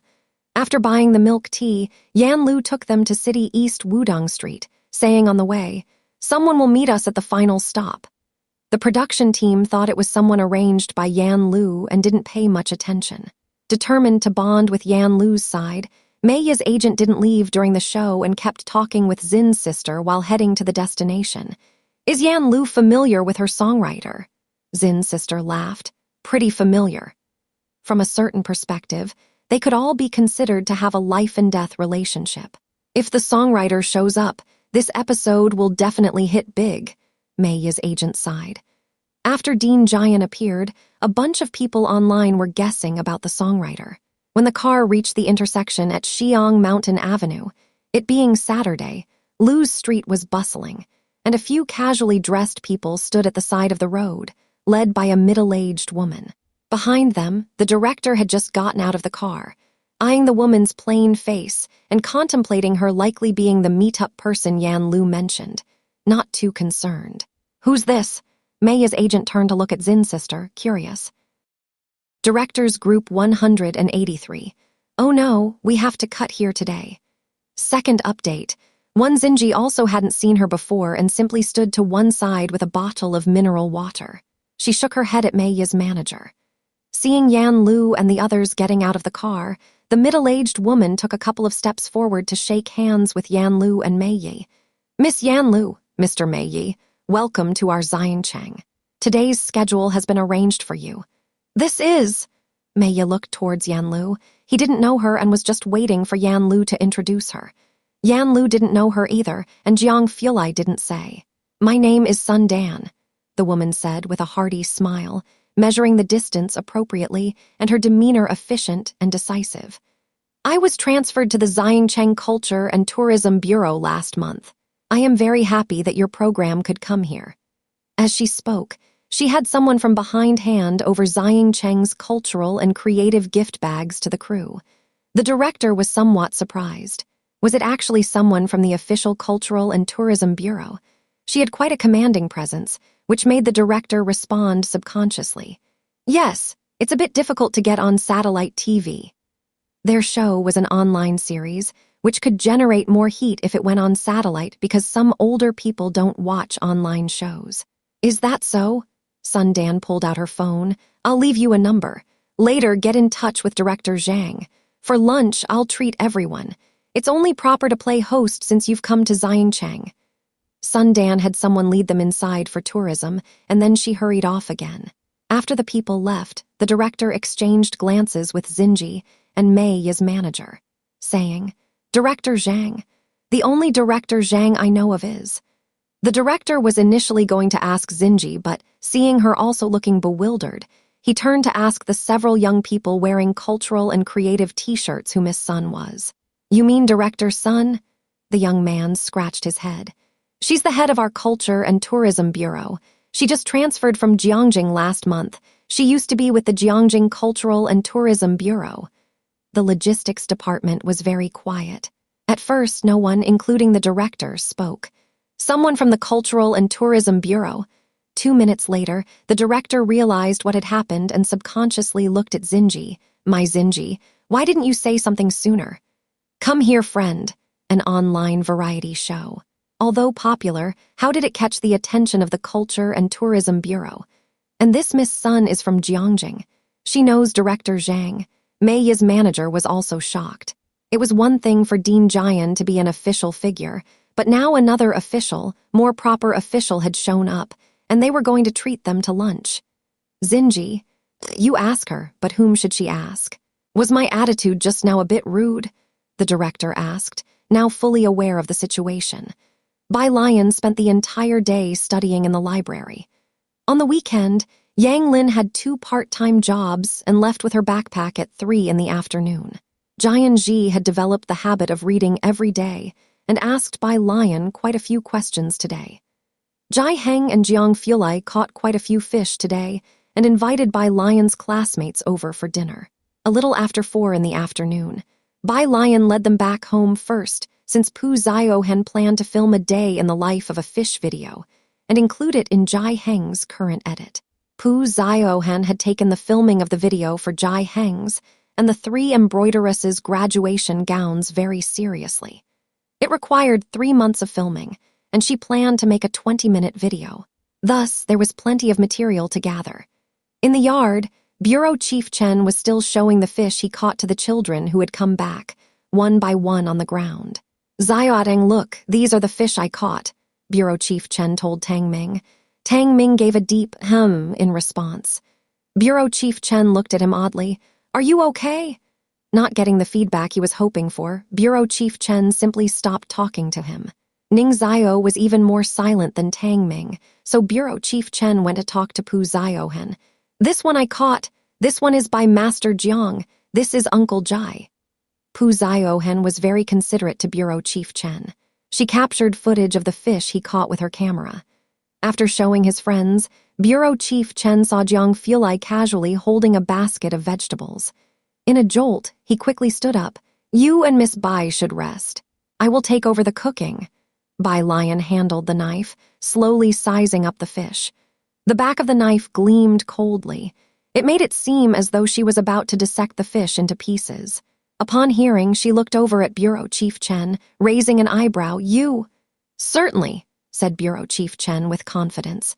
He had specifically consulted with Kai Lu before returning to Jiangjing, so he set the basket aside and took the knife from Bai Lion's hand. Don't worry. If worse came to worst, he would video call Kai Yundai. Bai Lion stood aside, watching Bureau Chief Chen skillfully slice the fish into fillets, and that's when she believed him. Chen, there was Jai Heng and an embroideress in the kitchen. These 3 did not let a group of students get involved. Outside, Ning Zio washed the fruits they bought, cut them, and placed them neatly on a plate to bring out. There were 2 embroideresses working on their embroidery at one side. After Pu Ziohen finished photographing the fish, she went to take pictures of them, while Jiang He sat on a high stool nearby, his eyes wide open watching. Ming Dingheng stood with his arms folded next to Jiang He, occasionally speaking when Bai Lion and Jiang Fulai called out to him. Tang Ming, playing Go with Wang Qi, finally couldn't help himself and asked Wang Qi across from him, Don't you think I'm really cool? Wang Qi. Okay, Tang Ming got it. After Ning Zio finished with the fruit and saw there was nothing for him to do, he took out his phone and asked Jiang Fulai a question. Bai Lion looked down at the time on her hand, 5:40, then looked up and said to Jiang Fulai, I'm going to lead the way for Yan Lu. All right, Jiang Fulai nodded, tapping Ning Zio's phone screen and glancing at Ning Zio for only a moment. Ning Zio fell silent completely. Purist Street's entrance. The film crew's 2 vehicles were both parked there. The director got out of the car from the back, and the cameraman followed, shouldering the camera.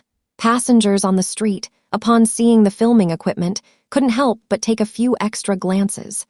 Are you sure we go through here? The director asked Yan Lu hesitantly. The area was full of old houses, even the road paved with blue stone slabs, and the nearby shops were old-fashioned. There were quite a few people around, but it didn't feel like there was a fighting ring anywhere to be found. Was the fight just an old workshop? However, the program crew had already been shocked by the appearance of Sun Dan in the morning, capturing many precious scenes, so they were only moderately looking forward to Yan Lu's and Mei Yi's travel segment in the evening. But seeing this desolate area, they were still skeptical. Yan Lu, looking down at Bai Lion's reply on her phone, led them deeper in. Yes, she's waiting for us at a small convenience store. The crew walked forward somewhat skeptically, several cameras already rolling and recording the journey. Yan Lu, unfamiliar with the place, chatted about trivial things with Mei Yi. The two of them discussed the topic of acting. Behind them, Mei Yi's agent looked at the surroundings and frowned. Xinji, is this reliable? Xinji herself wasn't sure either. The group had only walked a few steps when they saw Bai Lion up ahead.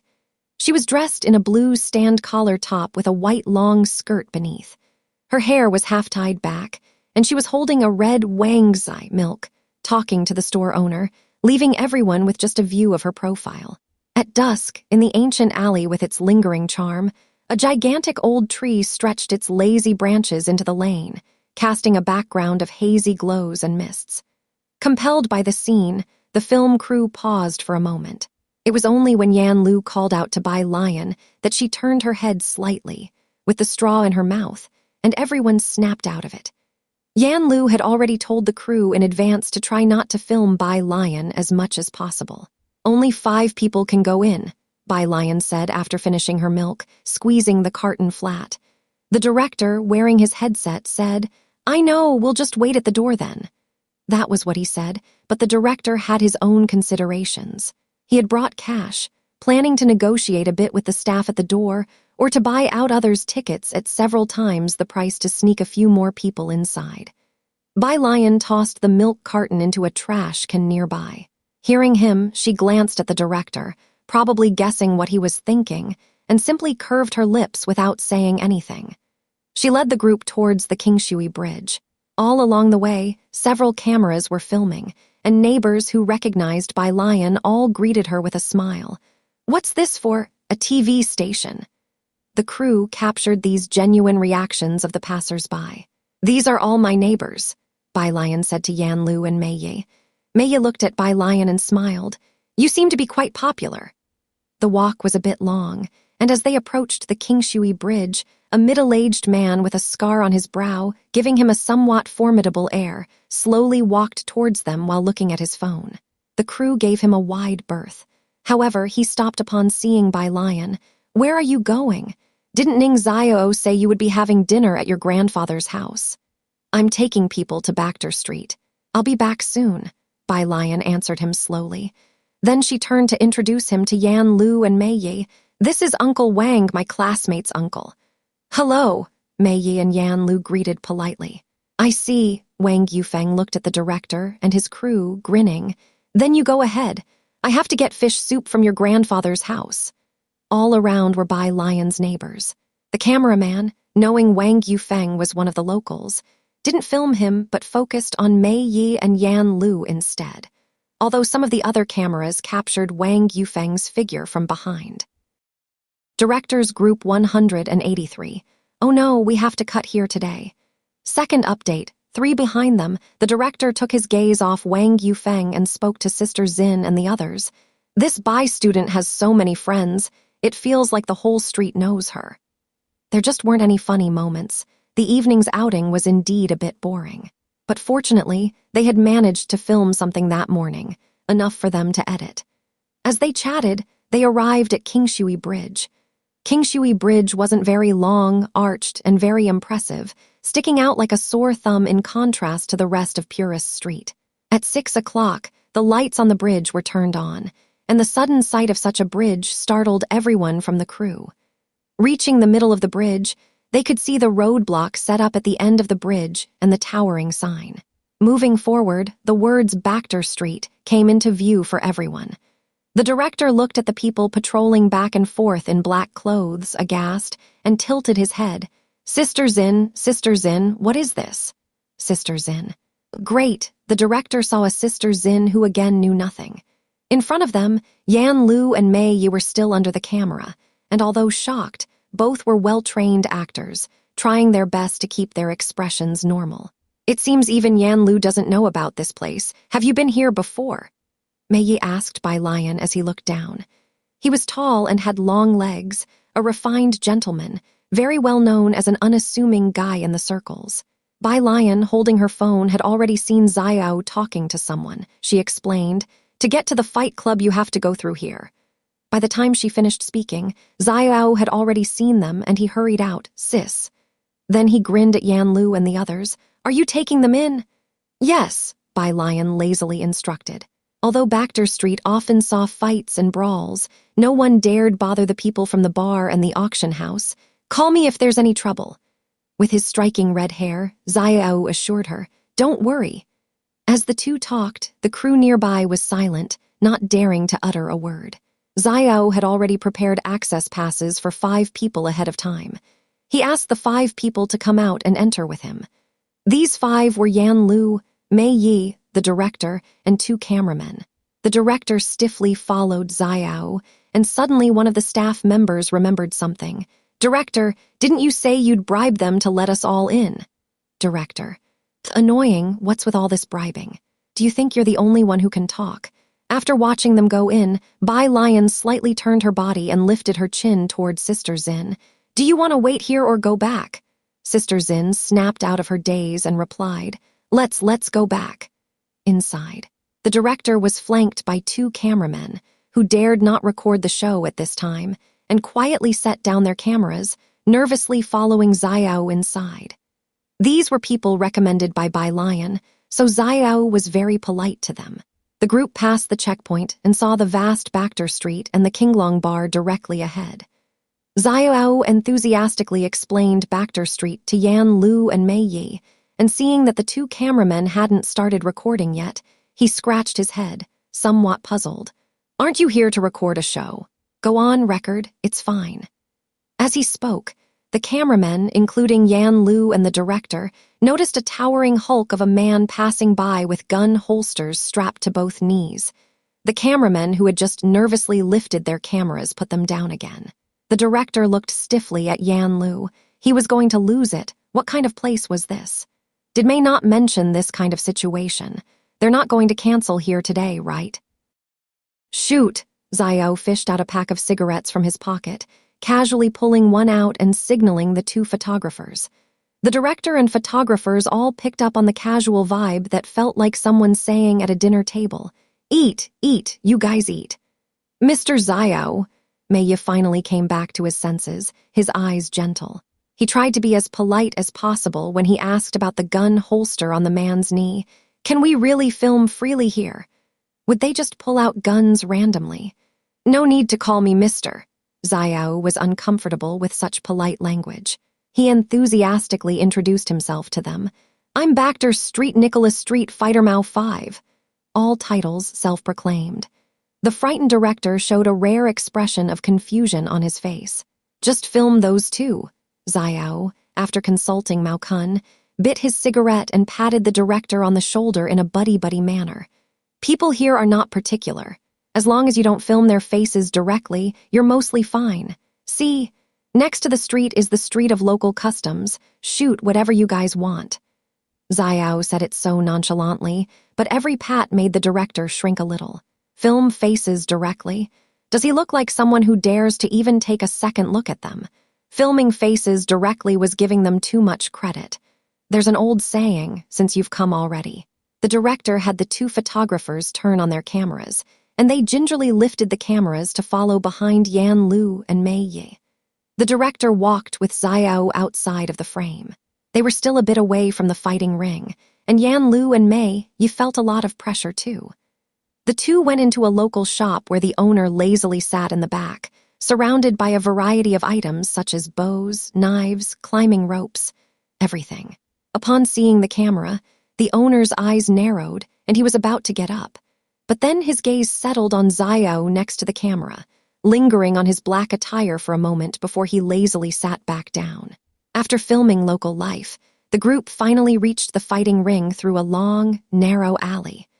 All along the way, many people curiously stared at the crew holding cameras.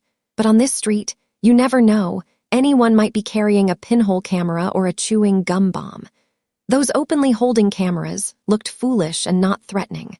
Of course, that's because when they saw Xiao, they recognized him as someone from the Qinglong bar, so they treated it like a show. The crew finally realized there was no danger and started to relax. As they followed the winding path, the crew finally saw the semicircular fighting ring. In the middle, a huge stone was carved with the motif of the fighting ring, and on the right hung a poster of a man with a mask. At the entrance stood 2 rows of burly men with dark skin, obvious daggers and guns inserted in their knee pads, eyes like eagles, and a bloodthirsty aura about them. The director, recalling that he was the one who called this place yesterday asking them to help with the promotion, he pinched the philtrum of his nose. "What's wrong with you?" Xiao stuffed his hands in his pockets, tilting his head in confusion as he looked at the director. "Director, Baxter Street, Nicholas Street, Fighter Mao 5, do these people have?" As he spoke, he ran his hand across his neck. Xiao nodded. "They are mercenaries. They've definitely done it before. No need to call me mister." What mercenary hasn't tasted blood on the blade's edge? This was it. The director swallowed hard. Would they triangulate on him? After Xiao brought Yan Lu and his group inside, Bai Lion headed back. Originally, these people aimed to spend big on extra tickets to get in, but now, let alone spending money, they didn't even have the courage to stand at the entrance. As soon as Bai Lion left, they all followed her. They had arrived in a buzz of excitement, but now were silent. All instinctively took out their phones and searched Baxter Street, where online information on Baxter Street was scarce, without any formal introduction, and most mentions of the name were hushed and full of taboo. There was no need to search, really. Just seeing the boundary, passing the guards at the entrance was proof enough that this place was not meant for ordinary people. Bai Lion walked at the forefront of the group, pulling out her Bluetooth headset to put on, starting her audio reading. He-Wen happened to message her at this moment. Both highly intelligent, they had also become friends online, especially since there were many things that He-Wen didn't dare complain about to others, only to Bai Lion. He-Wen. "Dude, are you also in Xiangchang?" He-Wen normally addressed Bai Lion with great respect as boss, but later got used to being brief and changed it to dude. Bai Lion had told him her name, but he never changed it, calling her oldie. Latterly, Bai Lion stopped bothering with small talk and let him call her as he pleased. Bai Lion typed with one hand. She was now proficient at it, but her responses were still brief. "When He-Wen, I got a holiday, and there was a hefty subsidy for the new year. Do you have time to come out? I'll treat you to a meal, He-Wen." And about the recent research papers, in the scientific research community, these were the big events. He-Wen had talked about it with his team members, but some things could only be gotten by those on the same wavelength. When Jiang Fulai introduced Bai Lion to He-Wen, it was also because he felt that the two had extraordinary talent in mathematics. Bai Lion. After replying to He-Wen, she switched back to the reading app. Sister Xin was walking to Bai Lion's left. She was the only one who took things relatively in stride, since she was directly involved in Zhang Shai's case. From Kai Yundai to Bai Lion, every person involved was extraordinary. The group said their goodbyes on the road outside Purist Street. Only after Bai Lion's figure had vanished at the entrance of the alley did Mei, his agent, lean in closer. Staring at the mouth of the alley, his heart still pounding, he said, "Sister Xin, that friend of teacher Yan Lu, who is it?" 2 honorifics in one sentence. Mei's agent started to address her with teacher, even. "Yan Lu is still a newcomer," Sister Xin said with a helpless smile, correcting Mei's agent's address. "Just call her Xiaolu. Don't worry, I assure you that tonight's agenda with teacher Mei won't be boring." That was all Sister Xin had to say. Mei's agent nodded, seeing that Sister Xin didn't want to elaborate and choosing not to press any further. On the way here, they had thought this place to be excessively rundown, but as night fell, the bright streetlights cast a layer of mystery over these old houses. There were rumors in the circle that Yan Lu must have some big backer, but within the nearly secret-free industry, no one knew who it could be. Later, everyone let it go, assuming Yan Lu was just lucky. But now, Mei's agent withdrew his gaze from the alley, realizing that Yan Lu really did have someone supporting her. He went back to the roadside, boarding the production team's vehicle to wait for Yan Lu and Mei Yi to finish their recording. In Jai Heng's courtyard, Ning Xiao had just finished a problem when he received a message from Wang Yufeng saying he was at the corner. Jai Heng had just handed a thermos to Ning Xiao when he suggested, "Why don't you ask your uncle to join us for dinner? He's busy, needs to go back to check on my grandmother." Ning Xiao politely declined on Wang Yufeng's behalf. Wang Yufeng had a terrible temper, fierce and intimidating, and Ning Xiao had introduced Bai Lion and the others to him only because he had no other choice. After saying this, he took the thermos and left. Around the corner, Wang Yufeng stood under a streetlight making a phone call with his mobile. Seeing Ning Xiao, he gestured for him to come over. Ning Xiao silently handed over the thermos to Wang Yufeng, who then hung up the phone, took the thermos, and raised his eyebrows at Ning Xiao. "Not bad, huh? Going to a classmate's house and coming back with both food and gifts." He spoke offensively, and Ning Xiao rarely dealt with him. Wang Yufeng, carrying the thermos, returned to Grandma Wang's courtyard, where Grandma Wang sat in a chair, her head lowered as she leafed through a yellowed notebook. She was not feeling well and occasionally coughed a couple of times. Wang Yufeng's heart sank, yet he lifted a smile onto his face. "Godmother, look at that kid. He went to his classmate's house and brought back some fish soup for you," he said as he twisted open the lid. "I have to say, it smells really good. I'll go pour you a bowl." He went to the kitchen to grab a bowl. Hearing that Ning Xiao went to a classmate's house to eat, Grandma Wang's face also filled with a smile. "He has many friends now, which eases my mind." The fighting ring. It was packed with people. Xiao Bingwen and Su Nanjing both sat in the front rows watching the exciting combat. To his right was Kale. Xiao Bingwen was seated on Su Nanjing's left. During the intermission, Su Nanjing sent messages in the group chat. "Su Nanjing, I didn't manage to snatch it at Ming Dingheng. The white vest had a match today, and the officials were still selling his autographed photos. Ming Dingheng had asked Su Nanjing to help him grab one, but Su Nanjing also failed to get it. Why isn't Mr. Ming here today?" Xiao Bingwen retracted his gaze, leaning back, very puzzled. The white vest had reached the pinnacle. There weren't many chances to compete. Such a rare opportunity. Su Nanjing and Xiao Bingwen both joined the excitement, but Ming Dingheng didn't come. He left with young Master Jiang. Su Nanjing stroked his chin, squinting. It said that they went fishing with Bai Lion's sister's grandfather. As for why he'd rather go fishing than come to watch the white vests match, Su Nanjing still didn't understand. Fishing? When did they start liking to fish? However, for Ming Dingheng, was fishing really more important than the white vests match? "How are things going with Professor Huang?" After replying to the messages, Su Nanjing turned his head slightly, ignoring Ming Dingheng's ellipsis. "Didn't he talk to you about rare metals?" Xiao Bingwen waved his hand dismissively. The fighting ring was hot. He took off his jacket, quite helplessly. "You're not unaware of how stubborn these scientific researchers can be. Explore new avenues like the legendary Liang Wuyu, and that he when." Su Nanjing sprawled lazily with his leg propped up, scanning the crowd at the fighting ring. "If you can recruit them, that would be a win. Liang Wuyu is still early, but you know where to find he when." In the country, no one could compare to the laboratories of these two people. Jiang Fulai, Director Ma. He Wen was in the top 10 historically on the app. Not even Professor Huang could match him. Given enough time, his accomplishments might compare with Director Ma. Jiang Fulai really had insight.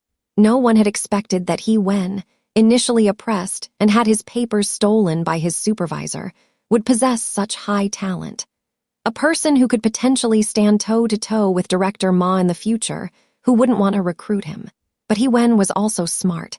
He knew no family could be offended, so he directly followed Jiang Fulai into the research institute to cloister himself. No one could contact him. "I don't dare poach from the Chen family's Liang Wuyu." Xiao Bingwen paused, sighing. "And he Wen. You also know who can find him." Jiang Fulai's lab had signed non-disclosure agreements. That was indeed the case. The last time Su Nanjing asked Jiang Fulai about Director Ma's matters, Jiang Fulai lightly glossed over with only a few words. Jiang Fulai never favored any side. Wanting to recruit someone from his side was a matter of each party's own abilities. Even when the Gao family wanted to use their connections to get into Jiang Fulai's lab, they were ruthlessly rejected. Let's wait for him to open the back door. Su Nanjing was speechless too, unless there is snow in June. Speaking of this, he suddenly fell into a weird silence. All rules are made for those you don't like, but what if it's Bai Lion? Update 1. The fight came to an end, and the surrounding crowd all stood up to applaud as if on cue. Xiao Bingwen rose to his feet and joined in the applause, vaguely spotting 2 camera lenses on the opposite side. Someone dared to bring in cameras here. He narrowed his eyes slightly, looking again, and he happened to see someone who definitely should not be here. Yan Lu, why was she here? Xiao Bingwen struggled to accept this, and she even brought a camera. Was this some sort of entertainment venue? Su Nanjing noticed Xiao Bingwen's odd reaction and followed his gaze. What's wrong? I think I saw Yan Lu. Xiao Bingwen couldn't associate someone from the entertainment industry with this place. He pondered thoughtfully. No way, it's one thing for her to come here, but why would she bring a cameraman? Were the people at the fight club this easygoing? Yan Lu and Mei Yi hadn't left yet. Xiao was taking them to the backstage for filming. Backstage. Mao Kun sat on a stool, took off his mask, and when he saw Xiao, Yan Lu, and the others, he waved his hand at them and grinned. Hey! The director had gone from initial shock to now being numb to it all. He frantically directed the 2 cameramen. Shoot, shoot, shoot. Capture the expressions of Mei Yi and Yan Lu, and all these in the background too. Get them on film. He had already anticipated the reaction after tonight's episode aired.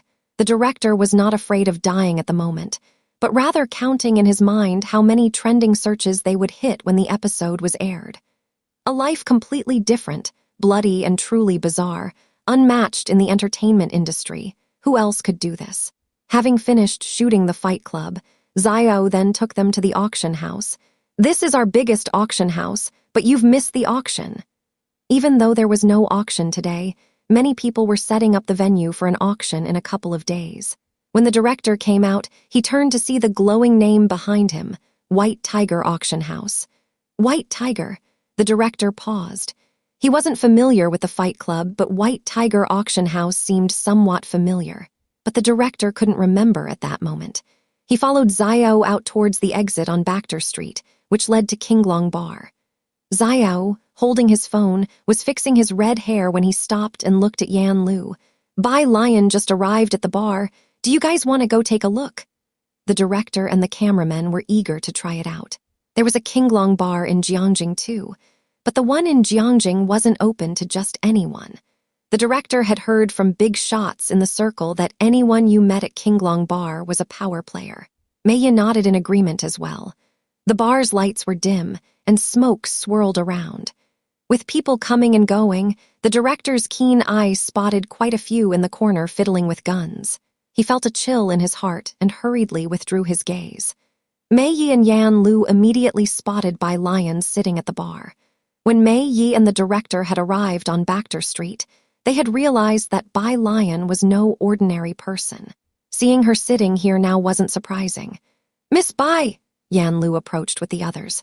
A row of people took their seats. Bai Lion greeted them courteously, still dressed in the evening's gown, leaning back on the bar stool with one hand lazily supporting her chin, the other knocking on the bar. How was your time? She asked Mei Yi and Yan Lu. Mei Yi saw the bartender hand Bai Lion a desk lamp and hesitated for a moment before answering. The fight was thrilling, and the auction house was luxurious. Today's cooking is moved to tomorrow. Thinking of seeing Zhang Shai's the next morning, Yan Lu postponed cooking until noon. I'll be cooking with Teacher Mei. Do you and Ziohan want to come over? I'll ask the cameramen to try not to film you all. That's fine, but I'm busy at noon. Bai Lion casually picked up a pen and pulled out a homework sheet, starting to write.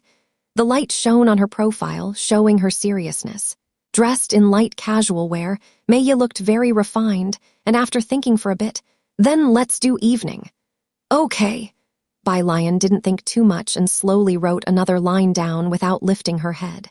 Elusive Xiaoki appeared after Yan Lu, and the others had finished talking with Bai Lion to discuss the Chinese medicine appointment for tomorrow. The director and Mei Yi didn't interfere. They went out to book a booth and ordered drinks. It was their first time seeing someone doing homework in a bar, complete with a desk lamp, so out of sync with the chaotic atmosphere of the bar. Approaching 8 p.m., Mei Yi and his party finally left Purist Street, reeking of smoke and alcohol. "Director!" The film crew had finished for the day. Mei Yi's agent finally turned to Mei Yi and the director, unable to contain his curiosity. What's really inside there? Update 2, I can only say. The director took a sip of alcohol, his face flushed red. He pressed his brow tone deep. "This time our program crew struck big and you guys too." These were the thoughts of Mei Yi's manager when they saw Sun Dan in the morning, and he whispered, "After the program airs, Liu Yang's team." He clicked his tongue and did not continue. The director looked at the car ahead, murmuring, "Yan Lu, this friend, is not simple.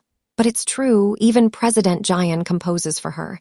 Should have figured, is President Jian someone you can just invite at will?" Indeed, the manager sighed and then remembered something important.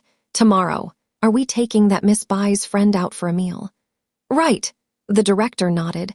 Bai Lion's classmates were all from Xiangcheng, none of them as interesting as Sun Dan from Bachter Street. He reminded Mei Yi, "Never mind about the program's effect. Today's footage is enough for our editing. Tomorrow is mainly about taking them out for dinner." The next day, Xiangcheng prison. By the time Bai Lion arrived with Jiang Fulai, Zhang Shai's had already been taken to a small room in advance, his hands adorned with silver bracelets. A year had passed, and he had become much more composed and dignified. Half a year of prison life was busier than the first several years of his life. Besides daily labor, all his time was spent studying and sometimes acting as the boss to resolve disputes among a group of people. It was evident he had changed somewhat over the past 6 months.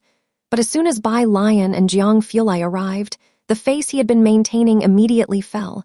He slumped and said with an aggrieved face, "Sister Bai, brother Jiang, I've lost my vocabulary book." Perhaps it was because Zhang Shai's had beaten the previous boss. He had a notorious reputation in the prison. Nobody in prison had yet discovered that he was a fool. Whenever new inmates learned about this, they would want to find a chance to beat him up to establish authority so as not to be bullied later on. Such incidents occurred every other day. Last time, while he was showering, Zhang Shai's had placed his vocabulary book next to the shower head, memorizing vocabulary while he bathed. As there were no guards watching during showers, as soon as Zhang Shai's was dressed, the other person started to fight him. Though he won the fight, the vocabulary book was ruined. Bai Lion sat across from him and handed him a new vocabulary book and said, "Kai Lu is coming back next month." Zhang Shai's looked up blankly. Jiang Fulai then tossed a new notebook at him with disdain. "Hurry up and memorize it." 2 hours of tutoring later, Jiang Fulai and Bai Lion left. Behind them, Zhang Shai's watched the two of them leave and then dragged his heavy steps back, calculating slowly in his mind, only half a year left. After visiting Zhang Shai's, Bai Lion did not go to the library. Jiang Fulai drove to the eastern part of the city, Xiang Mountain Avenue, where the shopping mall by the side of the avenue had been completed and was looking for tenants. He parked his car in front of an old, traditional Chinese medicine shop. The shop was an old establishment, but had changed hands as the previous owner couldn't keep it running.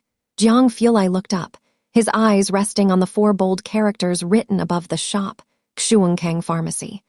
The calligraphy flowed seamlessly and penetrated deep into the wood, and the writer's carefree elegance seemed to shimmer through the strokes. Around 9 nearing 10, people kept coming to buy solid foundation paste at the shop's entrance. The city's tourism department had even listed solid foundation paste as a Xiangcheng specialty, inexpensive and cost-effective. Visitors always took back a few bottles, and those who had used it and knew of its effectiveness often asked others to purchase it for them. Before even entering, they could smell a faint scent of traditional Chinese medicine. Several staff members were inside the main hall, and on the left side were tables, with an old traditional Chinese doctor sitting at one of them. As soon as Bai Lion and Jiang Fulai walked in, the dimly lit hall seemed to brighten up a bit. The hall manager hurried over. He dared not look at the man behind Bai Lion who seemed to keep others at 1,000 miles distance, only bowing respectfully to lead Bai Lion to the back. Miss Bai. In the back, a middle-aged doctor had arrived earlier, surnamed he, Hen Jiwei. Jiang Fulai took a look around, then sat down beside her, his wrist lightly resting on the armrest, his eyes and expressions cold. He leisurely poured himself a cup of tea, his mannerism impeccable. Without a word, although the sense of pressure was strong. Dr. He observed Bai Lion without revealing his thoughts, indeed as described above, young. Beside him, Jiang Fulai's gaze swept over lightly, and Dr. He felt a mysterious pressure, which made his scalp tingle and kept him from looking at Bai Lion any further. Bai Lion put her backpack aside, taking out her silver needles unhurriedly, her gaze lowered. Weren't there supposed to be 2 people? Where is the other teacher? Dr. He's voice paused. My younger colleague had something come up, so it's just me today. Update 3. It wasn't that there was something wrong. It's just that Hen Jiwei thought it was a joke to have a girl teach them acupuncture, so he didn't show up. Bai Lion nodded and didn't ask any more questions as she was chatting with Hen Jiwei. The conversation drifted towards acupuncture, and since modern acupuncture differed from that of ancient times, Bai Lion was careful not to teach indiscriminately. Jiang Fulai hadn't been there long when Jiang Ziju's call came through. He ended the call with a solemn expression and said goodbye to Bai Lion before heading out. He returned to his own place. Jiang He was staying at Jai Heng's, but at the moment, only Zhao Bingwen and Su Nanjing were there, and Su Nanjing had come back late last night and had just woken up. Seeing Jiang Fulai return, Su Nanjing stood up and looked outside. How come it's only you? Where's little sister Bai Lion? At the herbal medicine shop in the east of the city, Jiang Fulai replied casually as he put down his coat. Herbal medicine shop? Su Nanjing was somewhat surprised. Was Bai Lion going to buy medicine? He hadn't associated Bai Lion with herbal medicine, but he didn't ask any further. By noon, Bai Lion thought that Hen Jiwei's understanding of modern acupuncture was about right, so she got up and grabbed her backpack. Initially skeptical of Bai Lion, Hen Jiwei became quite enthusiastic after talking to her all morning. Miss Bai, aren't you going to have lunch here? It was already lunchtime. Bai Lion looked down at her phone, which showed a location sent by He Wen, and shook her head. No, I'm not. The tourist area on the eastern side of Xiangcheng had a lot of good food. The restaurant He Wen had chosen was on Peace Street, and Bai Lion arrived at a small tavern after a short walk. Sorry, the staff member hesitated when he saw Bai Lion and then spoke. We're fully booked today, how about coming back tomorrow? I have a friend inside. Bai Lion reported the table number He Wen had sent her. Table 28. Inside the quaint little tavern. Table 28 was close to the first-floor window, with the wooden window supported by a thick beam, offering a view of the slow-flowing river outside and the arch bridge ahead. He Wen rarely dined out. He found this popular restaurant in Xiangcheng online. Dressed in a blue hoodie and dark jeans, his fair complexion stood out as he was looking down at his phone. He returned to WeChat to check the message he had sent Bai Lion. Bai Lion hadn't replied yet. He reopened the document and leisurely browsed through the files, until he heard the waiter's voice overhead. Miss, table 28 is here. Senior. A jolt of excitement hit He Wen, and he immediately stood up, looking over as the waiter stepped aside to reveal the person behind him. It was a very young girl. The girl, dressed in a long green dress, casually glanced his way with her dark almond-shaped eyes, which reflected He Wen's stunned expression and her lazy brows. Some say that a research paper is the best beauty treatment in academia. He Wen was more than passable in looks, quite sought after in his circle, certainly more decent compared to the likes of Director Huang, who had gone bald in middle age. Therefore, for a moment, he didn't associate this excessively beautiful person in front of him with Bai Lion. He Wen hesitantly uttered one word, Senior. Bai Lion casually pulled out the chair opposite him, sat down, picked up the red tea that had already been poured, and took a sip with her head down. Senior. The passing waiter was startled. Really a senior? The goddess of the Tianshan Mountains. The waiter couldn't help but turn his head to look at the excessively exquisite-looking girl, taking in a sharp breath. No way, right? After Bai Lion and He Wen finished their meal, it was still early. She had just started eating when Su Nanjing called. his voice casual over the phone.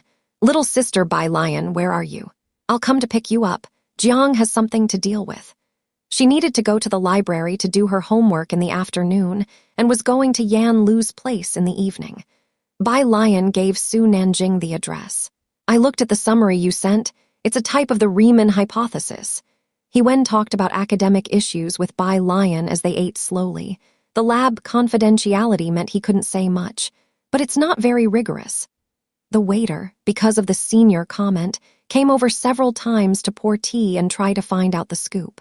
He was all at sea. Finished with the meal, Bai Lion was going to wait on the roadside for Su Nanjing.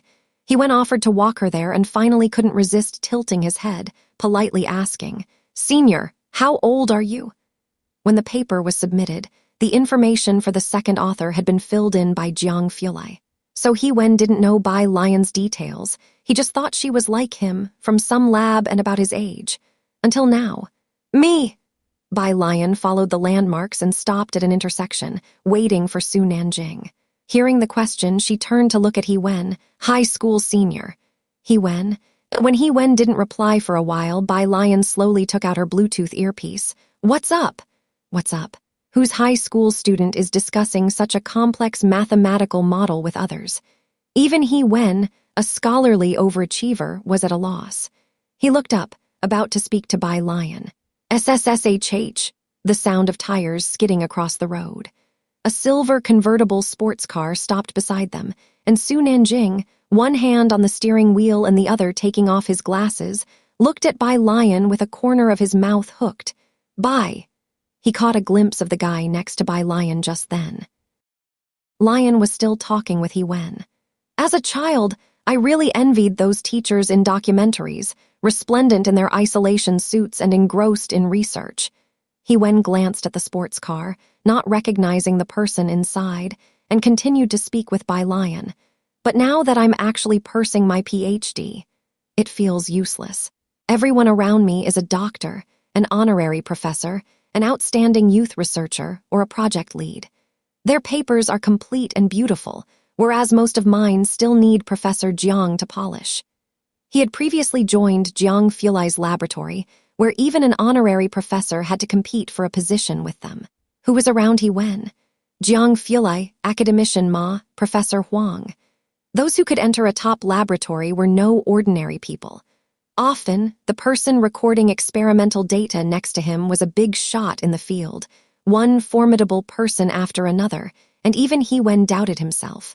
Bai Lion only wore one earphone, and the female voice in the earphone continued to recite the lengthy original text reading. Upon hearing this, she turned her head to look at him. "But the circle you live in is already different from other people's." Bai Lion is currently in high school, surrounded by a group of lively high school students. When she goes to college later, she will be surrounded by college students, and that will continue to change. At that thought, He Wen raised his eyebrows. "That's true." As the two of them talked, Su Nanjing put away his chin, parked the car right there, and got out to walk over to Bai Lion. He glanced at He Wen, who was a rising star in recent years. In college, he was an outstanding honorary alumnus and became famous after deliberately overcoming the suppression by a professor he encountered later. Su Nanjing had heard his name more than once and had seen his photo. Sister Bai Lion, Su Nanjing, who had his sunglasses hooked on his hand, first spoke to Bai Lion before turning to He Wen. "Hello." He Wen politely looked towards Su Nanjing. "Hello." However, that paper did indeed prove that a small portion does not have this zero. After greeting Su Nanjing, He Wen took out his phone to call for a ride back to the dormitory. "Whenever you can bring down 2024, it will still require effort." Su Nanjing stood aside listening for a while, not understanding. Could it really be He Wen? Not only the Zio family, but the Su family also wanted to pull He Wen into their team. But He Wen preferred to stay secluded and had always been in the laboratory. Even Su Juling hadn't found a proper opportunity to communicate with He Wen. Who would have thought the He Wen they were discussing with Zio Bingwen yesterday would appear before them today? Su Nanjing turned his head to look at his own car, regretting his decision to show off today by driving the newly arrived sports car. Sports cars are nice, but they only have 2 seats. This place is a tourist attraction, with many cars around. Bai Lion saw He Wen's taxi stop by the roadside and said goodbye to him. Dude, if you're in your senior year, you'll be going to Jiangjing in the second half of the year, right? He Wen remembered this matter and poked his head out of the back seat window. We'll talk more later. The taxi left. Many young people covertly took photos of Su Nanjing's car, while Su Nanjing stared in the direction the taxi left, seemingly lost in thought. Bai Lion, seeing him unmoving for a long time, turned slightly and rested her hand on the passenger door. Aren't you leaving? No, Su Nanjing snapped back to his senses, pressed the key fob, and walked back to the driver's seat, finding the situation quite unbelievable. Was that just He Wen? How do you know him? Logically, those who communicated with He Wen should belong to the likes of Professor Huang, right? I collaborated with him on a mathematical modeling project. Bai Lion opened the door and lazily settled into the seat, and then we got to know each other. I see, no wonder, Su Nanjing nodded. He started the car. Suddenly it dawned on him and he tilted his head. Wait, modeling? Yes, is that not okay? Bai Lion nodded. There was nothing secretive about it. She inserted the other earphone into her ear and glanced at him.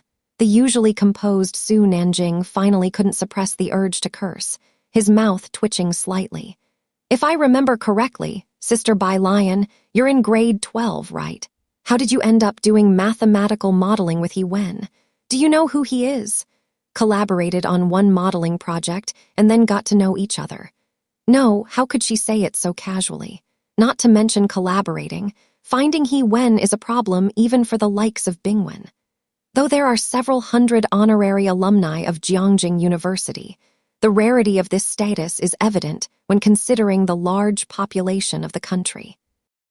Nanjing only had 2 honor alumni friends he was close to, Jiang Fulai and Jiang Ziju. I see. Bai Lion nodded, her right elbow casually propped on the car window, her demeanor relaxed, and she absent-mindedly fiddled with her phone in her hand. The convertible, the wind blew her fringed hair apart. How did she manage to speak with such calm and nonchalance? Su Nanjing took the time to glance at her and was thoroughly impressed. Of course, about the honor alumni. Su Nanjing wouldn't know, let alone honor alumni. If one really did the math, Bai Lion was the senior of all the honor alumni at Jiangjing University. After all, the first president of Jiangjing University was her immediate mentor. In the west of the city, Tube Building. You're about to take the college entrance exam, said the old grandmother with graying hair, holding Yang Lin's hand in her left, her hand backs all furrows, her gaze gentle. When you get to university, you will need money. As she spoke, she took out a square handkerchief from the pocket of her blue coat and placed it in Yang Lin's hand. Yang Lin's grandparents lived in the countryside, and whenever Yang Jianping was in debt, he would go there in a rage demanding money, even hitting the grandparents. Only after hearing that he was now locked up did the elderly couple dare to come see Yang Lin. No need, I have money. Yang Lin didn't take the money. She returned to her room to take out a metal box from under the bed. It contained the 2,000 she drew out last time. She counted out 500 to give to them. Stop taking part-time jobs. Focus on your studies first. Yang grandfather, who had been silent to the side, finally spoke up. The village is collecting herbs, your grandmother and I have sold quite a bit. We've planted a lot more, and they will continue buying. You take it and don't worry about us. Yang Lin insisted on giving them the money. Yang grandmother accepted the 500 yuan and asked about other matters. Have you found your sister? Yang Lin shook her head. Yang grandmother looked out the window, her tone distant. I hope she's all right. The two left after lunch. Yang Lin saw them off and went back to her room to change clothes for her part-time job.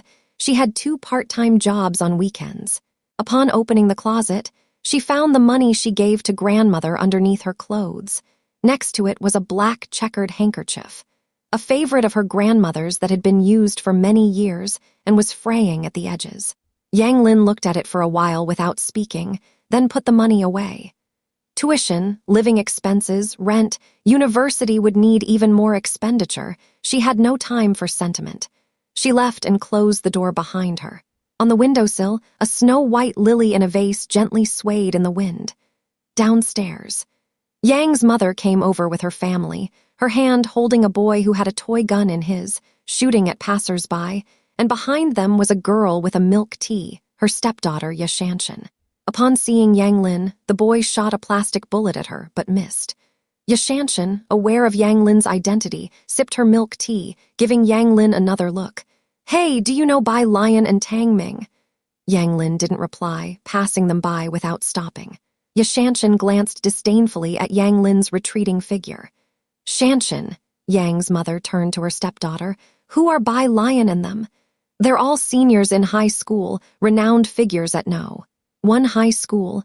Yashanshan gave a sideways glance at Yang's mother. "Your daughter lacks upbringing. If the father's in prison, how far can the daughter go?" The boy beside them repeated, "lacks upbringing." Up ahead, Yanglin boarded the bus. Her phone buzzed in her pocket, a call from Bai Lion.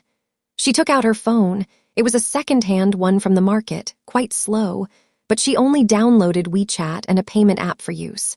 WeChat was for receiving payments as she would do homework for others in school.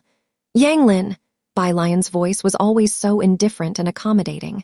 "Someone needs help copying 3 workbooks of mistakes. I asked her to add you, just charge the market rate."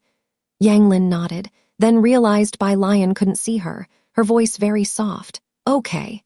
She had just hung up when she received a friend request. It was an iris flower avatar, Yanlu.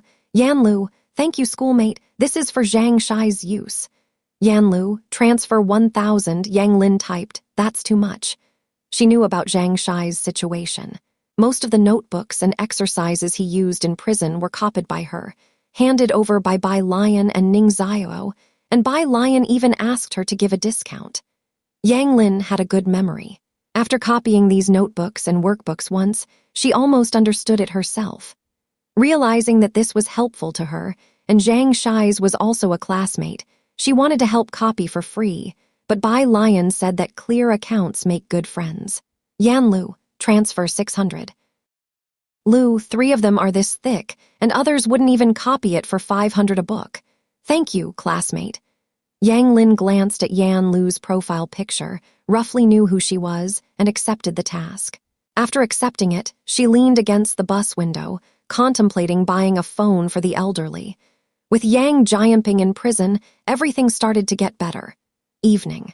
Inside the Zhang family kitchen, a small kitchen cluttered with everyday items, showing signs of daily life. At this moment, there were cameras set up at various angles. Yan Lu and Mei Yi were cooking, chatting about Great Yang and reminiscing about the past while familiarly preparing the meal.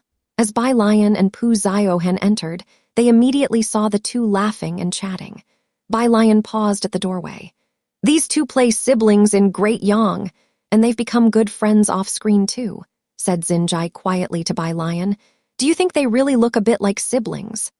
Bai Lion placed her backpack on the sofa, her eyes drooping as she nodded gently. To avoid making these students uncomfortable, only one photographer was left in the hall, while others relied on the cameras installed in advance. The director's team was watching the footage from a small room outside. Most of these students wouldn't show their full faces on camera. "It's really strange," said the director from the small room outside, watching the screens displaying the faces of Bai Lion, Pu Ziohan, and the others. "Are these friends of Yan Lu so natural in front of the camera? Especially this boy." He pointed at the sullen-looking Ning Zio, who had found a spot to read as soon as he arrived. "How can he be so natural?" It's no wonder for Bai Lion. She could be calm and do her homework in a bar on Baxter Street. Now, even if someone walked in front of her with a sniper rifle, the director wouldn't be surprised. But how come Pu Ziohan and Ning Zio are all so relaxed, one after another? Recording a variety show, the fear is that poor camera presence or a forced performance could mar the show. But none of Yan Lu's guests appeared restrained or forced. They were all incredibly natural. Mei Yi's agent, who was also watching Ning Zio on the screen, squinted slightly. "It is indeed strange."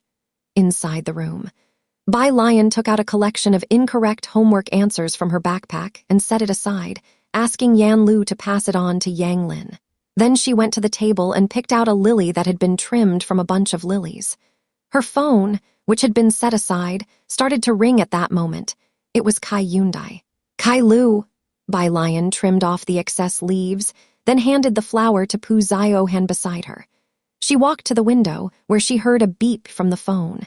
It was identifiable as the timer sound from an oven.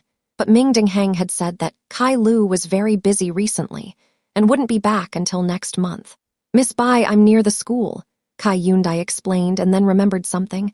"Has Zhang Shai's study progress dropped?" Bai Lion leaned against the windowsill, a mini camera above her head. She explained for Zhang Shai's.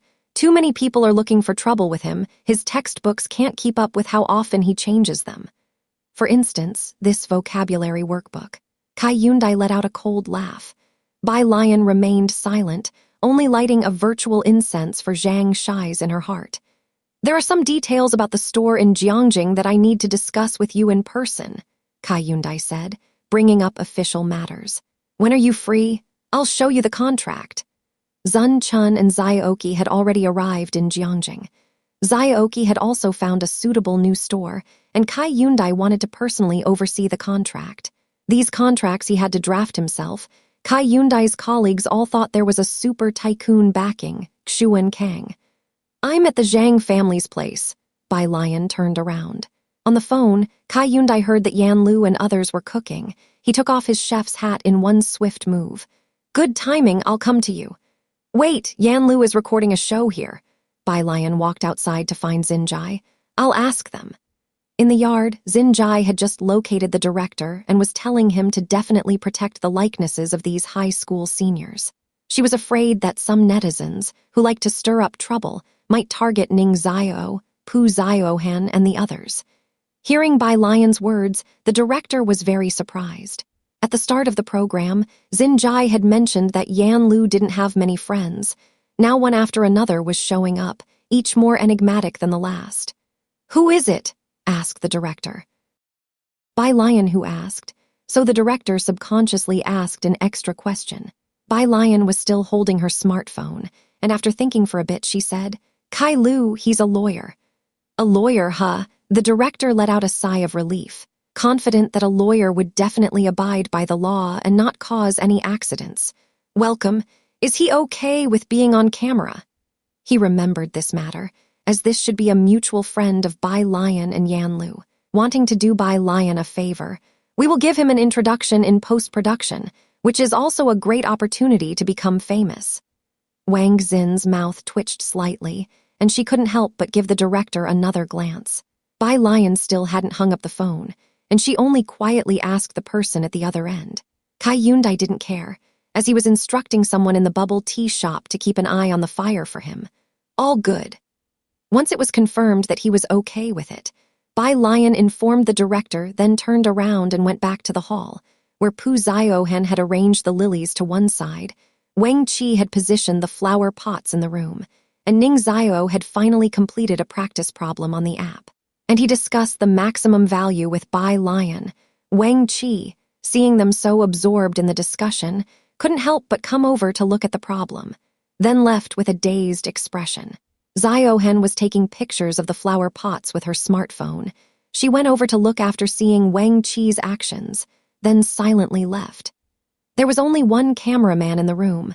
After filming the kitchen for a while, he heard through his earpiece the director's instruction. "Go film what Miss Bai and her classmate are doing. What kind of problem are they writing?"